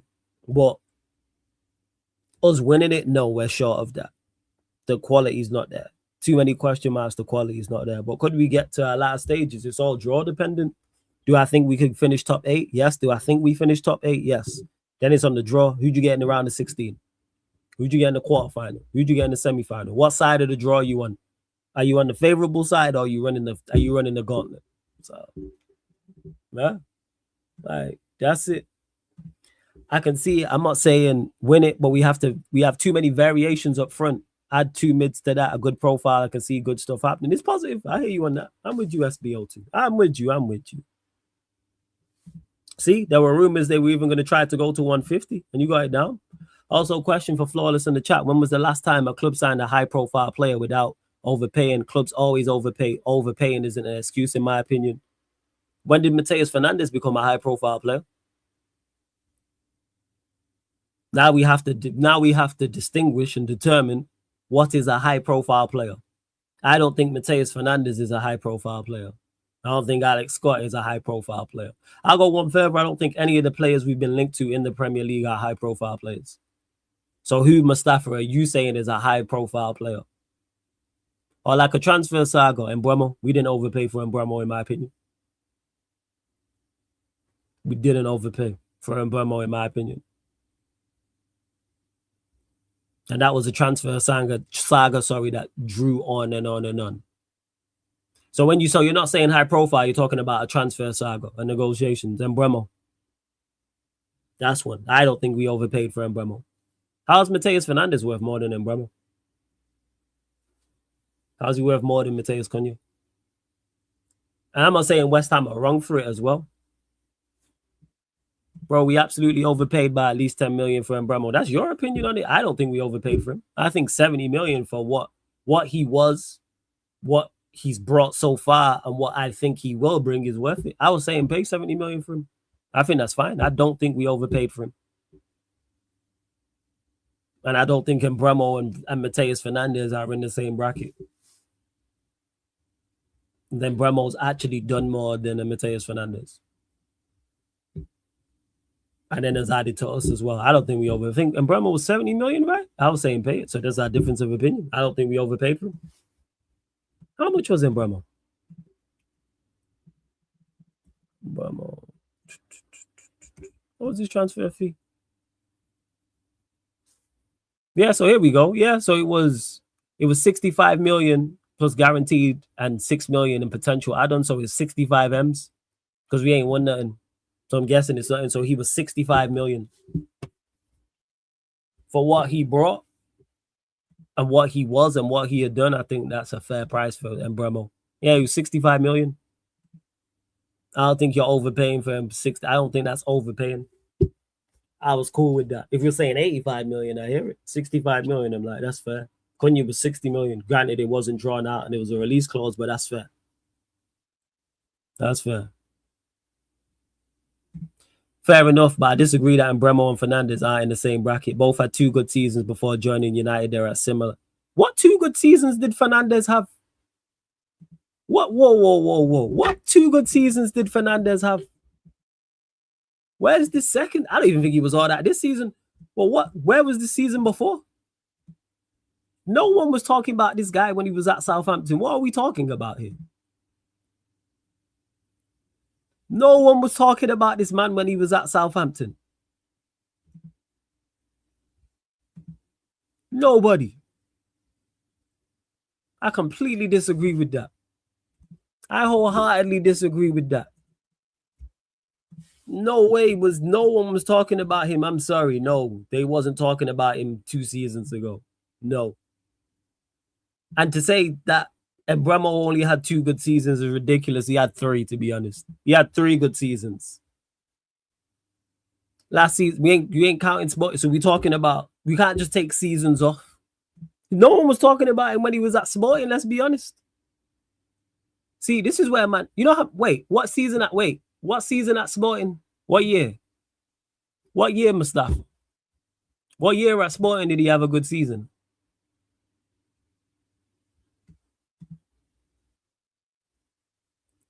What year at Sporting did he have a good season? This is going to be interesting. I want to know what year he had a good season at Sporting. Tell me the year. Like whether it was like a 25, 26, for example. Give me this season that he had a good season at Sporting. I said the season he had at Sporting. What season at Sporting? Because I just presumed you was talking about Southampton, so we can exclude that. I'll give you the West Ham season, just this one just gone.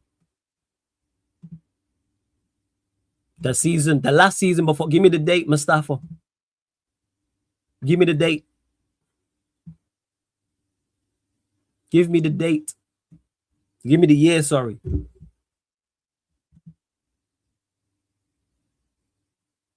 Give me the year that he was. So it was 22-23 or 23-24 or 24-25, for example. What year?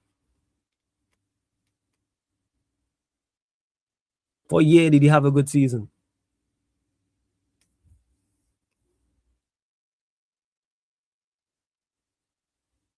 Yeah, I just want to know receipts because people are saying, oh, he had 2 good seasons. So what were the 2 good seasons? One was this year, just gone 25, 26. And he said one with Sporting. So which year with Sporting did he have a good season?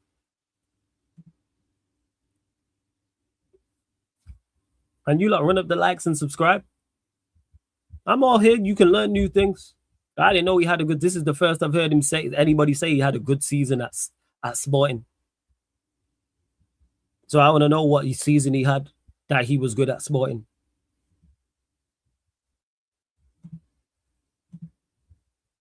All right, Mustafa, we'll wait. And you lot continue to get your questions in as well, man. Continue to get your questions in. Because again, I think he's a good player. Let me clarify that. Because people will hear me say, don't pay the money for him. I think he's a good player. I just don't think he's worth 80 to 85 million. I think it's very lazy to say, oh, just pay the money. So you have to overpay. Nah. I'm not with it. At all. Oh, I'm not with it. So just to clarify, Mustafa was saying about how you have to overpay when it's a transfer saga. Okay. So here we go. I'm thinking of the wrong guy, my bad. But you hit typing, but it's cool. I knew it was the wrong season. That's why I asked for the date. And what Mustafa went and did was checked. Like I went and checked. So he's had one good season and he's worth 80, 85 million. No, he's not. My point exactly. And this ain't even just labeled at Mustafa, but too many people just be talking just to be talking. And be saying, oh, go pay the money, but don't do their research on players and stuff like that. So he's had one good season and all of a sudden we should pay 85 million. And what player was you thinking of, Mustafa? That's what I want to know. What player was you thinking of? So this is just to clarify, and this is people. Okay, so he's not worth the 85 million. My point.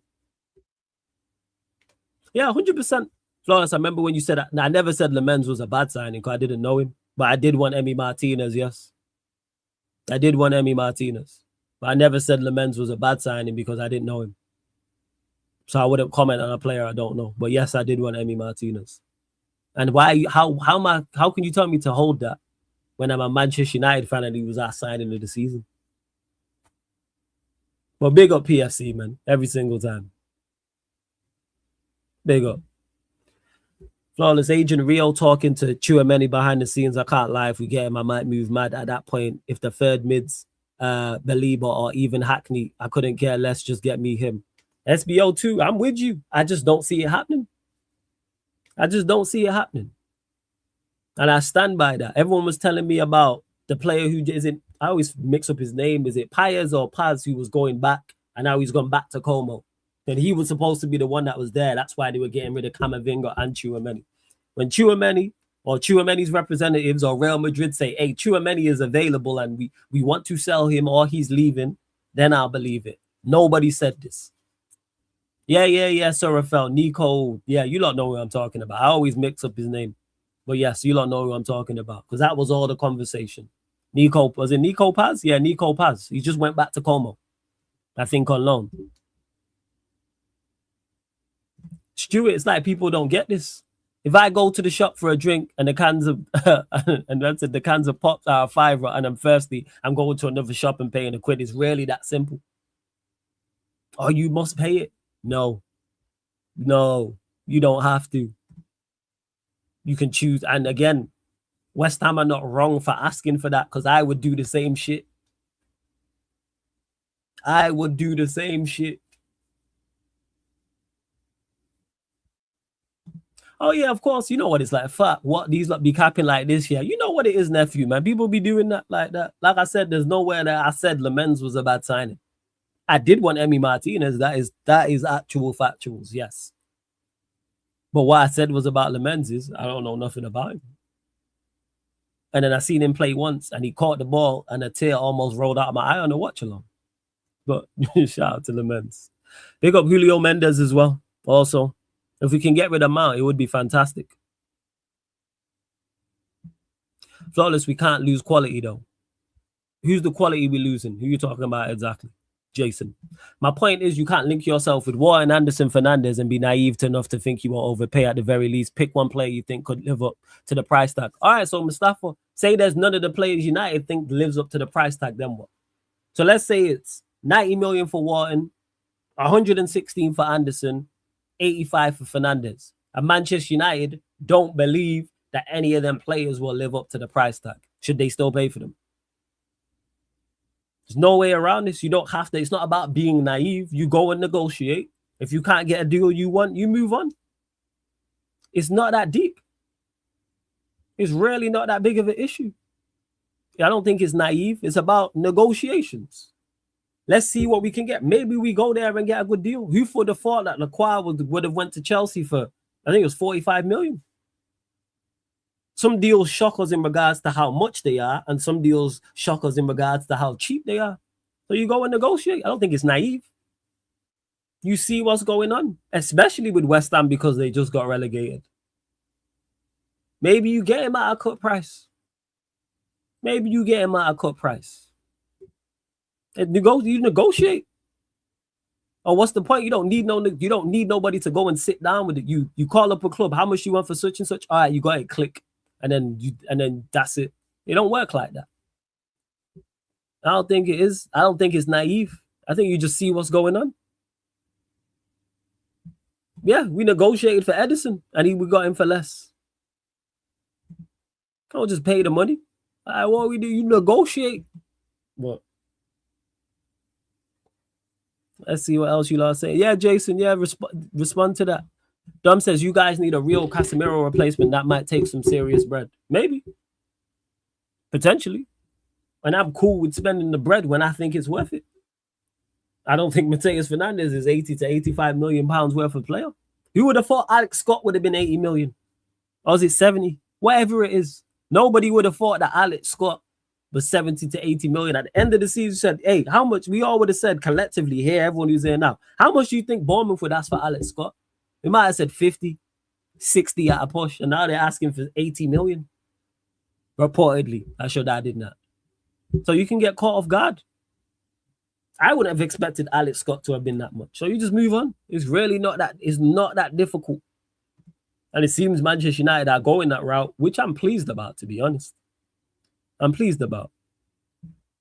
Flawless in the market. United wanted Anderson, Tonali, Fernandes. Now we can't lose none of this talent. We can't. Why can't? Of course we can. Of course we can. Of course we can. None of these players here are world beaters, respectfully. I'll go one further. Manchester United have missed out on better players than Elliot Anderson, Sandro Tonali, and Mateus Fernandes. Respectfully, we've lost out on better players. So, it happens. You're not going to get everyone. None of these, the overall point I'm making, Jason, none of these are worldly talents that I go, oh my God, we have to get. And Jason, you weren't here talking about any of these players during the season. Oh, we must sign Elliot Anderson. We must sign Sandro Tonali. We must sign Mateus Fernandes. But now because we linked to them, now we can't lose out and they're must-gets. No, just relax. If we miss out on all three of them, cool. Elliot Anderson is not worth 116 million. Tonali, to me, is not worth 90 million. Mateus Fernandes is not worth 80 to 85 million. Move on. There's other midfielders out there. It's cool. Don't enter transfer sagas and waste time. Bearing in mind, we've been linked to Mateus for 6 weeks, linked with Elliot since the beginning of the year. We've seen our transfer sagas end with De Jong. You have to end the transfer. Well, what is a negotiation? So what you're saying here, let me actually say what you said. Don't enter transfer sagas and waste time. Bearing in mind, we've been linked with Mateus for 6+ weeks, linked with Elliot since the beginning of the year, etc. We've seen our transfer sagas end with Frankie De Jong. Frankie De Jong was the previous regime, so they were just terrible. So I don't even include them in this. So you shouldn't. So how long is okay to negotiate then for Mustafa? Because I don't think a transfer saga is wasting time if you get the player at the right price. So are you saying we just shouldn't negotiate? How long should we negotiate for? Is the question I'm asking you, Mustafa. What's the time frame that you're saying? All right, if we don't get this deal done, we keep it stepping. And also, how do we know United are not working on other deals?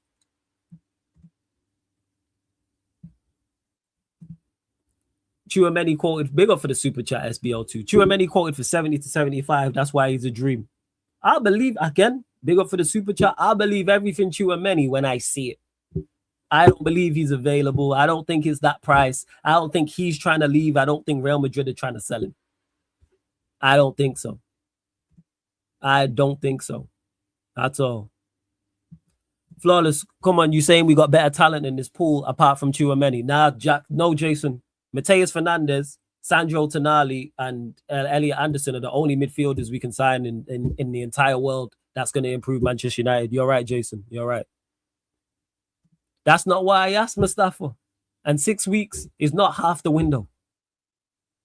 Please do your maths, Mustafa. This is why you're getting all bent out of shape. 6 weeks is not half the window. The window opened June the 15th. The window closes August, I believe. Well, let me double check that. It might be September. No, let me double check this. So the window closes the 1st of September. It opened June the 15th. Maths is not my strong suit. Numbers is not my strong suit. How is 6 weeks half the window? How is 6 weeks half the window? So you've got half of June, you've got all of July, and you've got all of August. So that's 2.5 months.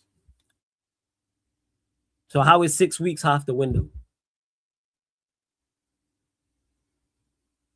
Please. So it's not, but it's not 10 weeks, Mustafa. All right, so Mustafa, I ask you the question again. How long is it too long to negotiate? Because you said 6 weeks is too long. So what is the period of time that you're accepting for United to go and negotiate with a club? Because these are two things you've now got wrong. That just makes it worse. 6 weeks means we're taking more than half a window. And just, how do you know it's just one player? How do you know it's just one player? So 4 weeks. So they're 2 weeks over. So it's a month. Okay. Come on, don't do that, man. Flawless. What can I say, Jason, when you know me well enough when you say certain things? When you say stuff like, come on, saying we got a better talent than this pool, then what can I respond then? Because you're saying here there's no better talent than them, man. So what's the point in us having a conversation? You're telling me there's no better midfielders out there that United can sign than Mateus Fernandes, Sandro Tonali, and Elliot Anderson. So we might as well just go overpay for the first two that I mentioned, because there's no one better. There's no one in the talent pool. There are thousands of midfielders applying their trade across the globe, but there's none of them. Nobody's better than those two. So we should just go and overpay for those two then. Can't tell me don't do that when you man say certain things to me. How am I supposed to respond to that? Would you be happy with Edison, Stiller, and another £50 million midfielder? From what I've heard about Stiller, he seems like a good central midfielder, yeah? Who's the £50 million midfielder? So if we won't overpay for any of these, what's this? For any of these, would you be happy with the two other mids being two unknowns from other leagues or lower price ballers from Bundesliga or Liga and etc.? I'd be absolutely fine with it. I'd be absolutely fine with that. If we was to go get Stiller and Kamara or Sangare, I'd go cool. No problem with that whatsoever. Like I'd be absolutely fine with that. Absolutely fine. Absolutely fine. Absolutely fine. And to Jamie says, I do think Prem proven does matter though. It does. But I don't have to pay those prices. I agree. My preference is Premier League proven. That's my preference. That's what I would prefer. Yes. But I'm not going to overpay just for that. I'll go outside. Find me a Lamens, find me a Sesko, find me a Dorgu, etc., etc. I'm just pointing out players. As much as I love an Embuemo and a Cunha joining. Go find me a Maz. Go find me a Delit, bar the injury. Go. I'm cool with that. Go find me unknowns. I'm cool with it. Unfortunately, you will have to overpay for Prem-proven players, unfortunately, because they are in limited supply. So that's why I wouldn't go and I wouldn't pay it. That's my preference. I'm not going to pay big money for these players because I don't think they're worth it. No. I don't think they're worth it. I'm asking you because you know better talent or similar. Yeah, they're similar, yeah. I don't think there's a world of difference between a Stiller and a Mateus Fernandes. For example. You didn't ask me the question, but I'll answer it now because you've asked it me now. No. I don't think there's a world of difference between the two. The guy he's called Christ, who plays for Ivory Coast, dude. That man was talking about, for anyone who watched the AFCON content, that man was talking about him a few months ago when AFCON was going on. And he's at Trabzonspor where we just sent Onana. I don't think there's a world of difference between him and Tonali and Elliot Anderson and the rest. And Mateus Fernandes, no, I don't. So that's two. You've got Christ from Ivory Coast, Stiller, Kamara, Lamine. Is it Lamine Kamara? I think it is Sangare. That's four just off the top of the head. And there's a list. Shout out to Kinect. He sent me a list of like 5-6 names. But why do you everyone's talking about now was also at AFCON? Now the player that everyone's talking about now could potentially go City. That man was talking about him 6 months ago, a year ago. When I say them lot, I'm talking Kaneki and Jez and Steve and Prime. So Kaneki, Steve, Jez, and Prime can go and locate and find players. Well, Manchester United can't. Don't believe it.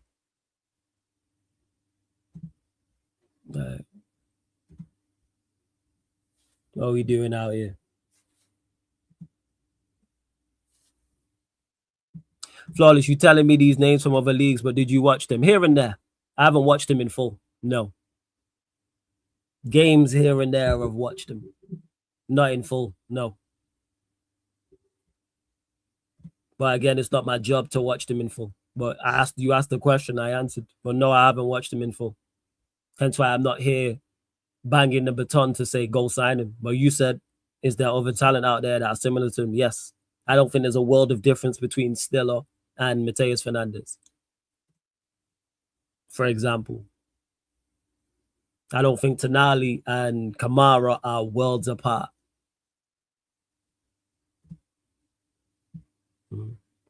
I don't disagree with you, by the way. I don't claim that these players aren't overpriced. If I was Ineos, I'd make a decision to overpay for one of those players in the summer market. It's inevitable. Disagree with this? I don't think it's inevitable. And then if you go and overpay for one, guess what that causes other teams to do? Well, you overpaid for him, so now you can overpay for this one. You don't have to overpay. You don't have to. You can choose to. Yes, and Manchester United may do that, unfortunately, because I would prefer not to. I'll prefer not to. But maybe they go and do that. But do you have to? No. Don't have to. If Jazz is scouting for United, we are in trouble. I hear it. Do you think paying approximately 40 million for a 26-year-old from Serie A with 1 year left on his deal that nobody else wanted is overpaying? You talking about Edison? No. No, I don't. I think 40 million for a squad player is fine. If he's of certain quality. I don't know his level because I've never watched him before. So I can't talk about him like that. But if he comes in and does what he's supposed to do, 40 million is about right. And he was 35 million, by the way. Let's not add stuff on. He was 35 million. He wasn't 40 million, he was 35 million. He was 35 million. So do I believe 35 million is fine? I don't think it's overpaying for him, no. I don't. Technically 34 million, but it's saying it's got add-ons and stuff like that. But anyway, what's this saying? So BBC said one thing, Sky said something. Said 34 million plus 3.8. Oh, it's potential add-on, so 34, 35 million. So, nah, I don't think so. Apart from one or two of your panel, no one watching them all regularly and no one mentioned Still or Kamara before. That is true. Because it's not our jobs to do so, Jason. Our jobs is not to do that. I'm not a scout. Plus, I don't have the time or energy to be watching more football than I already do. I already consume and watch a whole heap of it every day. So it's not. So like when you say apart from one or two on my panel, that's the jobs of Manchester United scouts, is to go out there and find and locate these players. Yes. What's interesting about it, Mustafa? What do you think 35 million is overpaying for Edison? You can't say that unless you've watched him. Would I pay 80 million for Nemcha? No, I wouldn't pay 80 million for Nemcha. No. He's done very well in the World Cup. He's probably been the player that's the most surprised me, that's impressed me the most. But when I've watched him for Dortmund, he ain't look like that. Granted, I don't watch Dortmund a lot, but when I have watched Dortmund, he's not stood out like that. Like, I was like, yo, who's this? I was like, who's this? Well, yeah, if it's a player, let me just clarify because I know there's new people here. If it's a player I don't know, I'm not going to give you an opinion on him. So, for example, Edison from Atlanta, he's 35 million. I know his profile. That's it. A couple people have told me a couple of things here and there, but I've never watched him. So I can't comment on him to say, oh, whether it's a good deal or not. All I can say is he's been bought at squad player price. Huh? Then how could you say they better players than this in the Premier League players who we watch regularly? Jason, where did I say that they're better players? So rewind this back and tell me where I said that those players are better than these players. It's not what I said. You lot got to pay attention to what I'm saying. Nowhere did them words leave my mouth where I said they are better players. None of the players I mentioned did I say they are better than Mateus Fernandes or Baliba or Scott or Tonali. Them words never left my mouth. Never said that. What I said was they're not worlds apart. That's what I said. And I stand on that. I can see a player play for a few games and go, all right, I have a kind of base level. So do I think that, like, for example, do I think Mateus Fernandes is twice the player Stiller is? No. Let me clarify that. I don't think that Mateus Fernandes is twice as good as Stiller. I don't think Alex Scott is twice as good as a Kamara. I need to get more information on Kamara to see exactly where I rate him, but I've already got enough information to say he's not twice as good. Same way I can hear a rapper rap 4 or 5 albums. I can hear a rapper rap half an album. And I can say, oh, well, I don't think he's twice the rapper he is, even though I've only heard one of them for half an album. Where I rate him, I don't know. I need to hear more. I've heard enough to go, you have a solid base of your rapping ability and skill level and skill set. I think so, yes. I would argue that we also overpaid for Mount. The only difference between both is that we paid Premier League tax for Mount. Take that away and we basically paid the same for both. Mount was terrible signing. Mount was just a dreadful signing. Forget overpaying. Paying for Mount, any money was dreadful. Mustafa, how much of an Edison have you watched? How much have you watched of him to say we overpaid for him at 35 million? Because you've already had 2 stinkers. So you're about to make this third. So you're watching Serie A week in, week out. Is that what you're telling me? Because you're a United fan. So you're watching Atalanta week in, week out.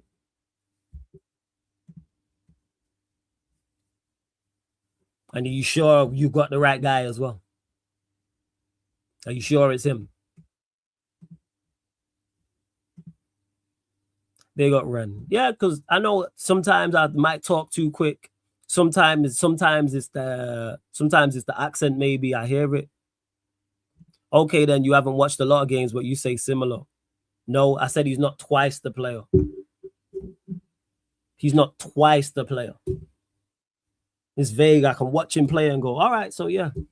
I don't think that Mateus Fernandes is in a different world to a Stella. To say whether he's better or not, I actually probably need to watch more of both, but in potential. Yeah. How are we doing out here?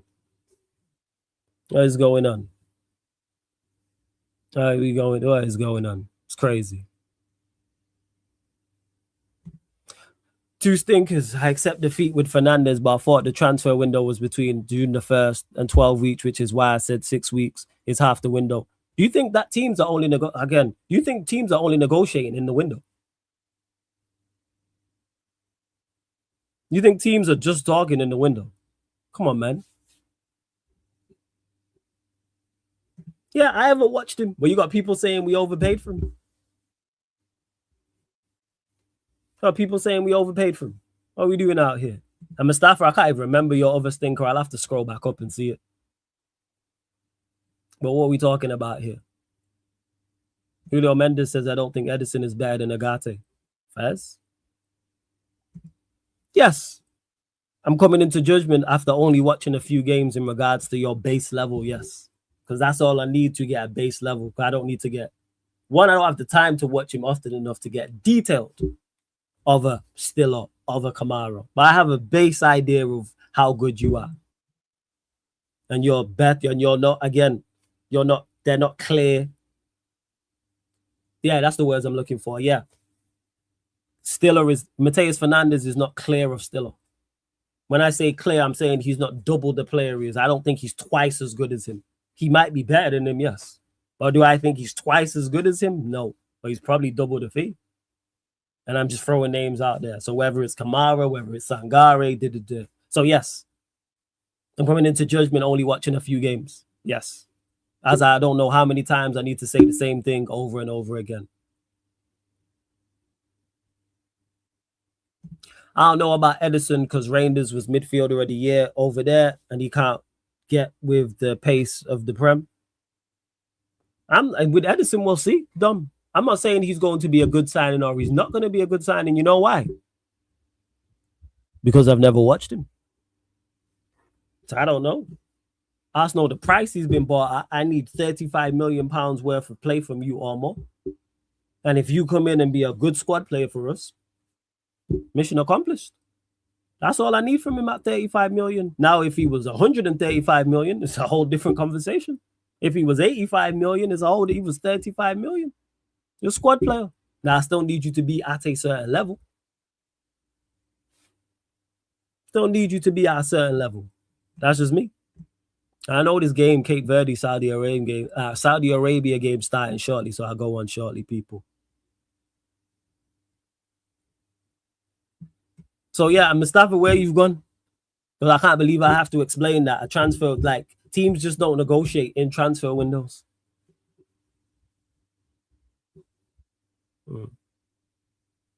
I feel like we can't take risks right now because we're going through a rebuild and need to go for signings with the most chance of success. That's why I wouldn't go for unproven players from abroad for important positions right now. That makes sense. That does make sense. I get this thing. I get this way of thinking. I wouldn't go that route because then I have to overpay. I'm not forced to overpay, but your overall thought process makes sense. I hear that. Good price for a squad option, though. You just think you need more. Yeah, we needed 3 midfielders before him, dumb. Now we need 2. We need 2 more. We needed 3. Now we need 2. But I'm still waiting for Mustafa to tell me how much he's watched of Edison because he said we overpaid for him. So, Mustafa, how many times have you watched him to say we overpaid for him? Now, I'm not doing Spain, Uruguay. Doing Cape Verde, Saudi Arabia. Spain outside of Yamal, not really a good watch. Outside of Yamal and Pedri. I'm not really trying to watch Uruguay, to be honest. All right, cool, man. Well, I'm here, bro, just typing. So can you respond, please? You're having a good conversation here. This was a great conversation. The masses are entertained. All good. Take your time, man. Take your time. No rush. No rush. I just gotta get out of here shortly. When I say out of here, I gotta get over to the next stream. I didn't realize time slides. I've enjoyed getting some shit off my chest as well. It's always good. It's always good. Let's go. I don't know how, like I said, can't overpay for Edison when he was pennies like they said nothing. Well, he was 35 million. He went 40 million. Yeah. Abraham says, big up Flawless. I don't get the club change. Say this again, Abraham. What's this statement mean? What's that comment mean? Say it again.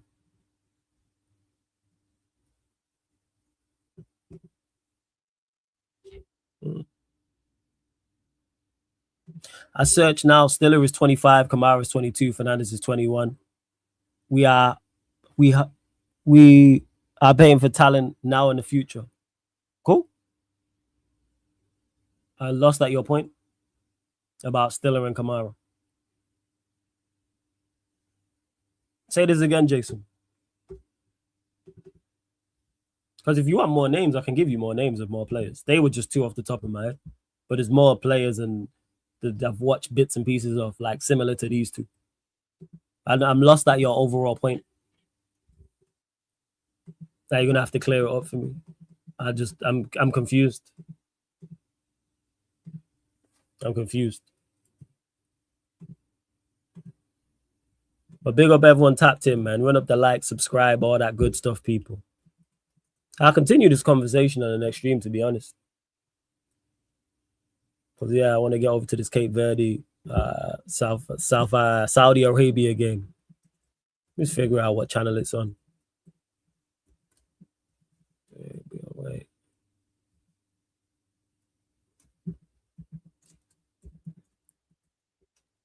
What's on? Saudi TV. I don't get the club keep changing their mind on players. They never talk about ownership. I've not watched every game at Edison. I don't think he's a bad player by any means. I've watched the Europa League final, which he balled out in, and a handful of Atalanta games. So you're saying you've watched him 5-6 games plus the okay. But you don't think he's worth 35 million. So that's a bad player then? That don't make no sense, Mustafa. That makes no sense. Well, yeah, my reason is slightly generic, admittedly. Yeah, it's very, very generic. Very generic. No Premier League experience plus 1 year left on his deal. Theoretically, if we had Premier League experience, we'd be looking at 60, which is what we paid for Mount. Mount was awful signing. It wasn't an overpaying. Any money for Mount was a terrible deal. We could have paid 20 million for Mason Mount and it was too much. Awful deal. But yeah, it goes to show your reasoning is slightly generic.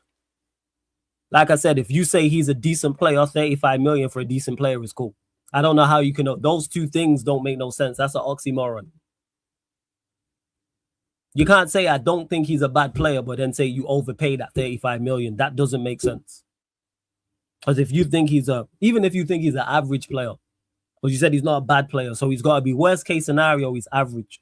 35 million for an average player is not bad business. I'm saying Fernandes is only 21. He's played brilliantly in the last 2 seasons in the Premier League, so he deserves that price tag because of his talent. I disagree. I don't think he was brilliant this season. I don't think he was brilliant last season. And you didn't mention him all season long, Jason. But now we've been linked to him, and now it's 85 million. Now no, I don't think he was brilliant. I think that's way too strong of a superlative to be talking about it. Like, what we talking about here? Absolutely not. No, it's not quite consistent. This is not the same. I don't think Anderson's worth it, but I don't think he's a bad player. You can't say, you said 35 million is overpaying for him, but you don't think he's a bad player. So you think he's an average player. So 35 million, how is 35 million overpaying for him if you don't think he's a bad player? Explain that to me. You think he's an average player at worst, because you said he's not bad. So the thing is above bad is average, or even if he's below average. So let's say he's average. The house 35 million overpaying for him. So where do you rate him then? Because you said you don't think he's a bad player. So if he's 35 million, how have we overpaid for him? At this flawless, come on, he's a standout in the 2 worst teams. I don't think he stood out for Southampton. West Ham, yes, but I don't think he was brilliant.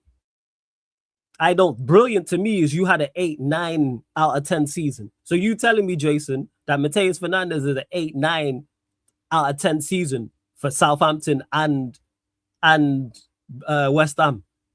This is what you're telling me. I don't think he was brilliant, no. I don't think he was brilliant at West Ham, and I don't think he was brilliant at Southampton. Good at West Ham, yes. I think he had a good season. I think he's a good player, but brilliant, no. Good, yes. 35 million considering the context surrounding the player, not 35 million because of their play. I think that's a steal. Is the player worth it or not? I think 35 million for a player on the last year of his deal, who we think is going to be a squad player, not expensive, is good business. It's good business. 35 million. I have no kind. That is chump change. If he does what he's supposed to do, good business. He's coming in to be a squad player. All right, then. So we got it. So I'll say 6.5 at Southampton. 8. So he's not had 2 brilliant seasons, has he, Jason? Because 6.5 is not a brilliant season. So we got to stop being hyperbolic and going overboard and going over the top to prove a point. Because you said he was brilliant for the last 2 seasons. And now you're saying he had a 6.5 season. So that's not a brilliant season. So again, he's had 1 season that is exceptional. I don't think that's worth 85 million. That's just me. I can't explain it any further. There's no way around it. There's no questioning. There's no reasoning surrounding it. Had you tell me, Jason, that he was brilliant for 2 seasons, then it's an 8 and a 6.5 out of 10 in the last 2. I had Mustafa telling me that he had 2 brilliant seasons. And then he was like, that's 1. I got him mixed up. All right, man. Okay. All right, man. Okay. All right. All right. So are we saying Cherky 35 million is overpaying Mustafa because City got a Maverick instead of paying 115 million for Wirtz? How long did Cherky have left on his deal? How long did Cherky have left on his deal?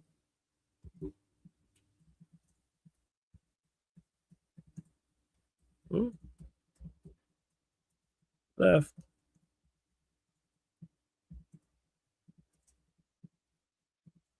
Yeah, that's a phenomenal deal, regardless. I can't believe they got him for that fucking cheap. So he had 2 years left on his deal. So he had 2027 and a 1-year deal as well. I mixed up Fernandes with what, and LOL, can a bro not make a human error? No, when you be on here with talking with so much chest in the chat, no, Mustafa. If you was on stream and you made the mistake, I can hear it. You're typing. So you can double check before you say something. Nah, I'm not hearing it. Because if I didn't say anything, you wouldn't have mentioned it. Because you didn't. The thing is, when I asked you, you should already know these things. I said a human error. How you mix up Fernandes with Wharton? That's what I want to know. How we get there? Flawless, but he's a standout, though. We can see the talent. You can see that talent. I think he's a talented player, yes. But I don't think he's as good as you think he is. So this is where we have to agree to disagree, Jason. Google told me something different, Ren, but if you're saying me it's 1 year left, Fez, I'll take your word for it over Google. I'll take your research over mine. I'll take your research. If you said Ren, I'm fully in agreement with you. If you saying it's a year, all right, so he's ending. Cool. So all right, so Mustafa, did City overpay for Cherky? Considering the circumstance. 1 year left on his deal. Thank you, Ren. This is why I fucks with my chat, you know. They pop up with shit that man wouldn't see in that.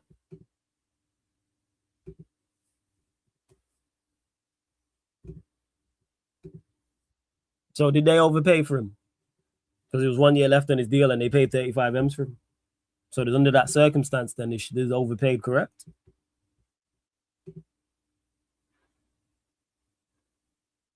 And I know the game started as well, people. We'll be heading over to the watch along in a second.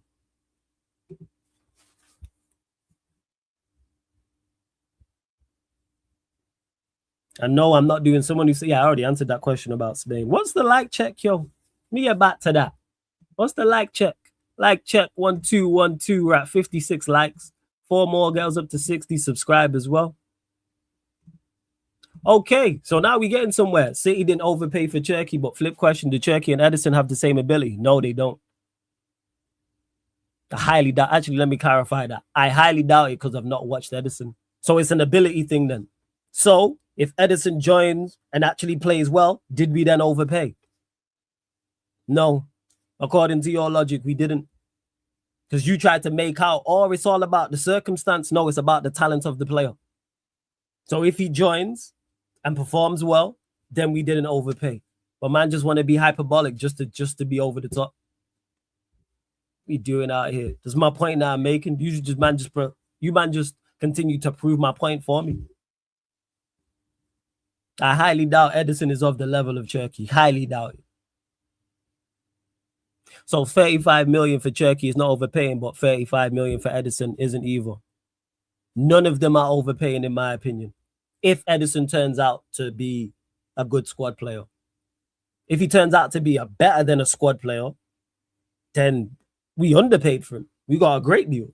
But if he joins and is just a solid squad player, excellent. The 35 million for Cherky is not overpaying, no. Because you look at the level of ability he is.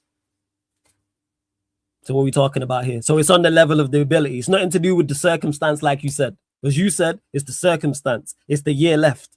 But with Cherky, it's nothing to do with the year left. It's about the quality of said player. Yeah, that's my point. Let me ask you this then. Are you okay with United paying for low quality or inexperienced Premier League players? Yeah, I'm cool, Jason, with United paying for low quality midfield players. Yeah. Players, yeah. I want Manchester United to sign low quality players. Cool, 35 million for a squad player and 35 million for arguably a generational talent. I won't go that far, but Cherky is cold though. I'm a big fan of Cherky. But yes, Cherky, they definitely didn't overpay for. Edison remains to be seen. But we've bought him to be a squad player. But I'm just dismissing this myth about, or it's the circumstance, because it's clearly not about the circumstance. Because with Cherky, the circumstance was the same and it didn't matter. Why? Because Cherky's of a quality. Of course, Mustafa, ask me what you want. You're having a stinker out here. That's terrible. I can read it again. Can do this shit in my sleep. Literally do this shit in my sleep. I've heard and seen so much, it's crazy. Like in regards to debates. And big up Ren for pointing that out for me as well. And big up to someone who said big up to me as well. Said there we go. To Omar, who says big up. It was nice meeting you at Rance's fight a few weeks ago and chatting about elite ball knowledge. Is this Omar? Are you his coach? Or did I just meet you at the fight, my guy? Big up anyway, man. Big up every single time.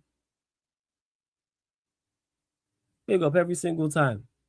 Why am I talking like what, Jason? Because you asked me. You know why, Jason? Because you asked me a daft question.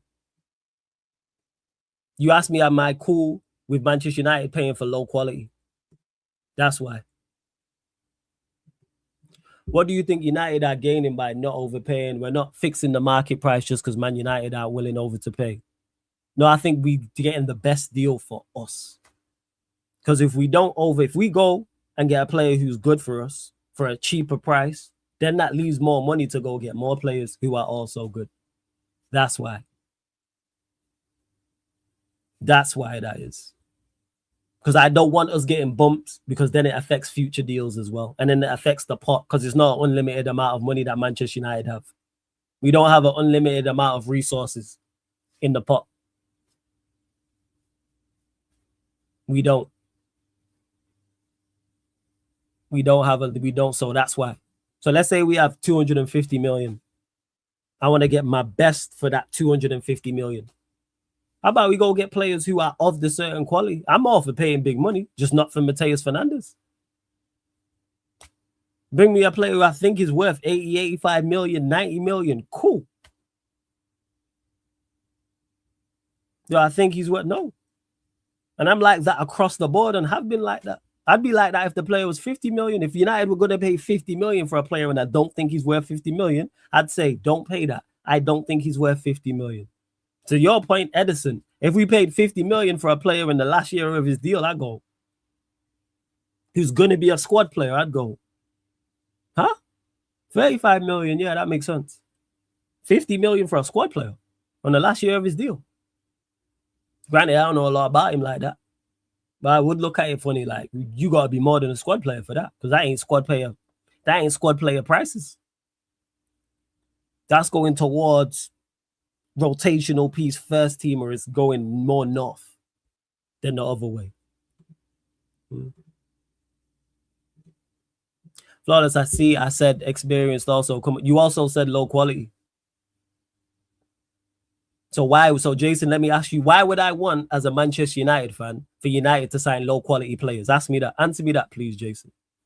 Why, as a Manchester United fan, would I want Manchester United to sign low quality players? If we don't overpay now, which is cool, does that mean we're consistent in the future and won't overpay no matter what happens? I don't think we should overpay no matter what happens, no. I think we should get value for our money. That's what that is. I think we should get value for our money. So if we're spending 80 million on a player, you should be worth 80 million or north of that. If we're spending 50 million, if it's 100 million, if it's 150 million, whatever the fee, if it's 5 million, Is the player worth that money? Granted, some of it's unknown, so I can't really comment on certain things. Edison, for example, I can look at the circumstance of it. I can look at the contract length, age, and things of that nature. But in regards to the quality of the player, I can't comment on Edison. I'm just using him as an example. I can comment on a Mateus Fernandes or Adam Wharton or a Belibo or whoever else that I've watched like that. Fernandes says 40 to 50 million pounds is a squad player money right now, in my opinion. But if we're spending 50 million on a player, I want that to be someone who's a squad player, yes, but can potentially be a rotational piece and play in the first team, play in the first 11. That's just me.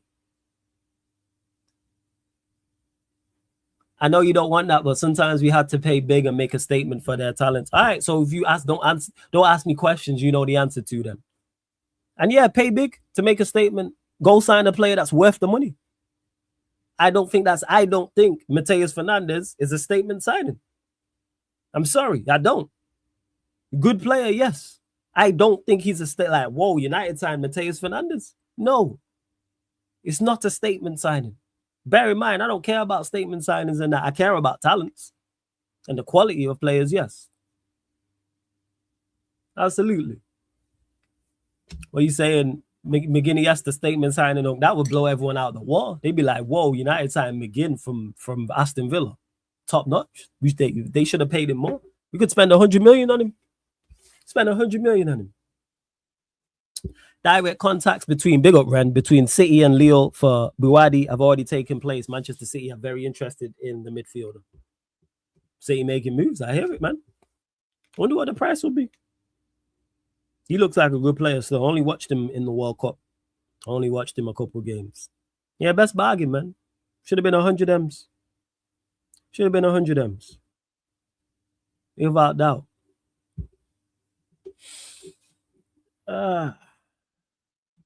See, I hear you where you say squad player, rotational player, same thing for me. A squad player is someone who's capable of replacing a starter for a certain amount of time or games. See, I look at a squad player as someone who can replace someone for like a small amount of games, where a rotational player for an extended period. Squad player, 5 games. Rotational player, 10 to 12 games, I would say. Like, I don't think Ahmad is a starter, but I don't think he's a squad player. He's someone, if he's playing for 10 to 12 games, I'm cool with. But I'm not looking like, that's what I'm saying. Like, I use Ahmad, Ahmad as an example. He's someone I point in the middle. Yeah. We knew we were in for Anderson Fernandes for a while. I'd argue the links began since March. Can anyone seriously tell me that we're still haggling over the price after this long? I think it was made abundantly clear in regards to Anderson that we wasn't going to pay that. I said this for the longest. Anderson's going to City. All the reports said Anderson was going to City. I don't think we was negotiating for Anderson.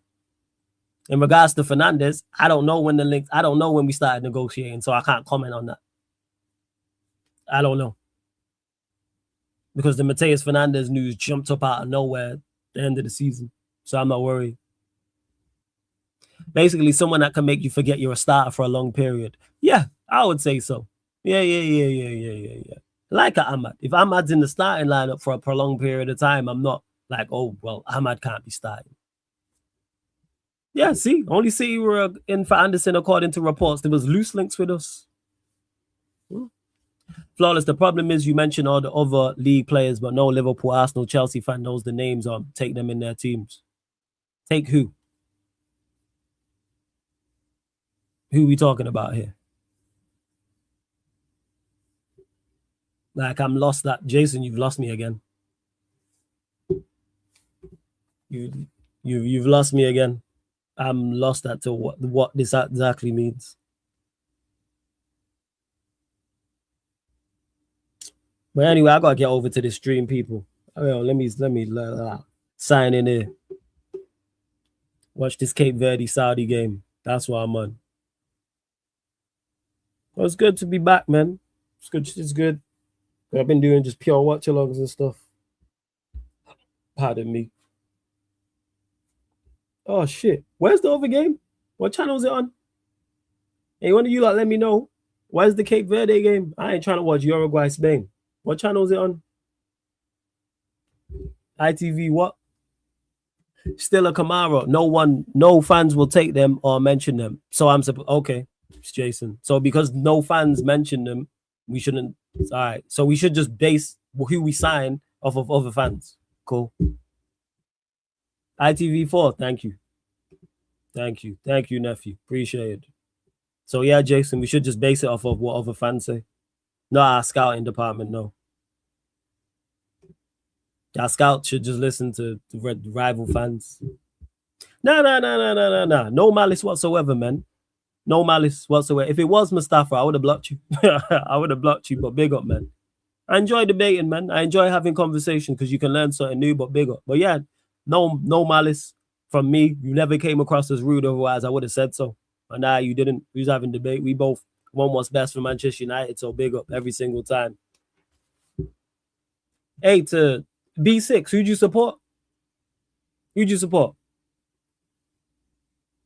Our interest. This is just to further the point with Jason. Who's your team? Ren says 10 out of 10 stream, can't lie. Yeah, man, it's been good. It takes me back to the last summer with Amarin. All them people disappeared. You told me this, that, and the third. Yes, nephew, you're right. You're only allowed to shop in the obvious market. Yes, as long as everyone's talking about him, that's when we're able to shop in the obvious market. Yes, 100%. Like, because other fans don't want him, then we shouldn't sign him. All right, so here we go. So to Jason, to add to your point, B6 supports Chelsea, and he says he'd take Stiller right now. Bye, man. On that bombshell, we gonna close out anyway, people. Let me get to this Cape Verde, Saudi Arabia game as well. We go set up. Let me set up the stream. I was supposed to go live time ago.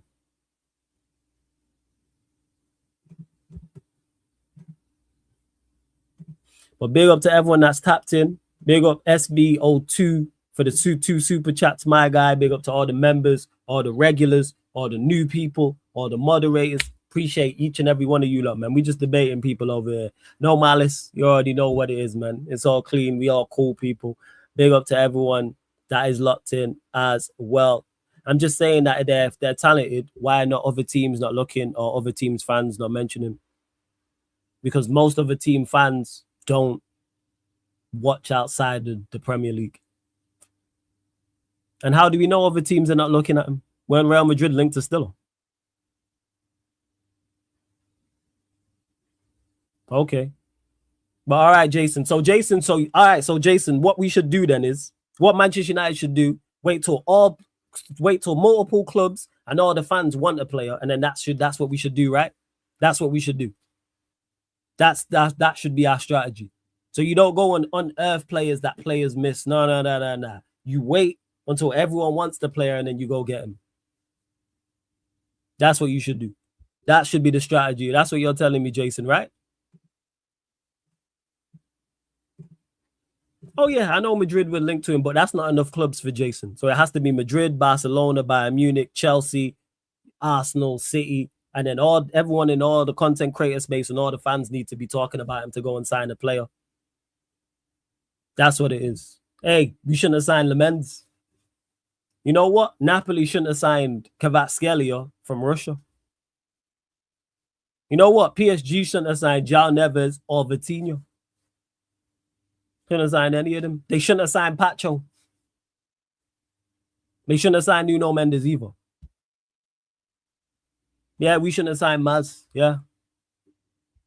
No, Jason, answer my question. So you said no clubs wait. So you're telling me Manchester United should wait till all clubs till multiple clubs are in for a player and the fans are talking about him to go and get him. That's what you're telling me, right?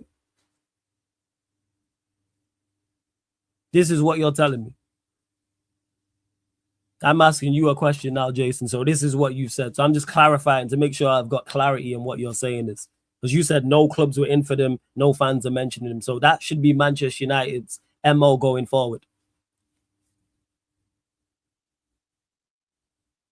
That should be our MO going forward.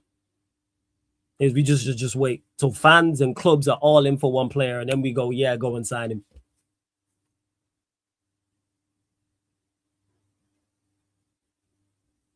That's what we should do.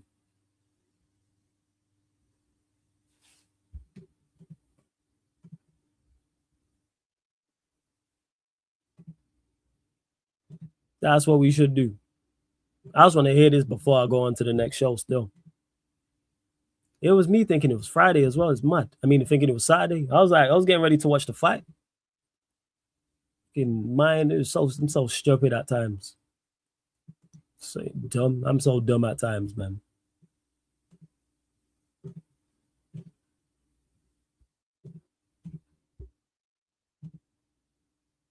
Yeah, I'm streaming the Cape Verde game. I'm gonna do it after. I just want to hear back from Jason before I close out.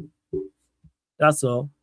No, I'm saying that we should buy good experienced talent from premiers other than unknown scraps from other leagues. So you're saying that then? So you're saying as if fans and clubs don't know a player, we should only sign known names, is what we're saying. We should only sign known names. All right, cool. Got it. Now I know your MO. So we just gonna have to agree to disagree. Because I think I'm glad Manchester United don't think like this. We should just sign no names. Just no names. There's top teams are in for and fans all know and are talking about. We shouldn't go for unknowns. No. We shouldn't go for unknown players. Got it. No names. It should be names and solely names only. I hear it, Fez.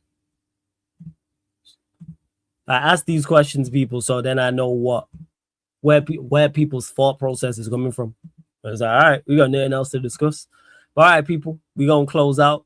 Big love to everyone that's locked in. As soon as this live stream ends, the next live stream will start, people. So, yeah, as soon as this live stream ends, the next live stream will start. I'm going to be doing the Cape Verde South Africa game, people. So we're heading over there. Don't forget, though, subscribe to Veta Games TV, first and foremost. Secondly, also don't forget this show. All the other shows on the channel are available on all audio platforms. Spotify, iTunes, SoundCloud, etc., people. So, yeah, we out. This has been the Manchester United, Manchester City pod. Man Them United pod meets the Man Them City pod live on the Sarcasm City TV YouTube. Drop the like on the next one. And even, put Sarcasm City TV raid in the chat. I want you lot active in the watch along. Big up, salute.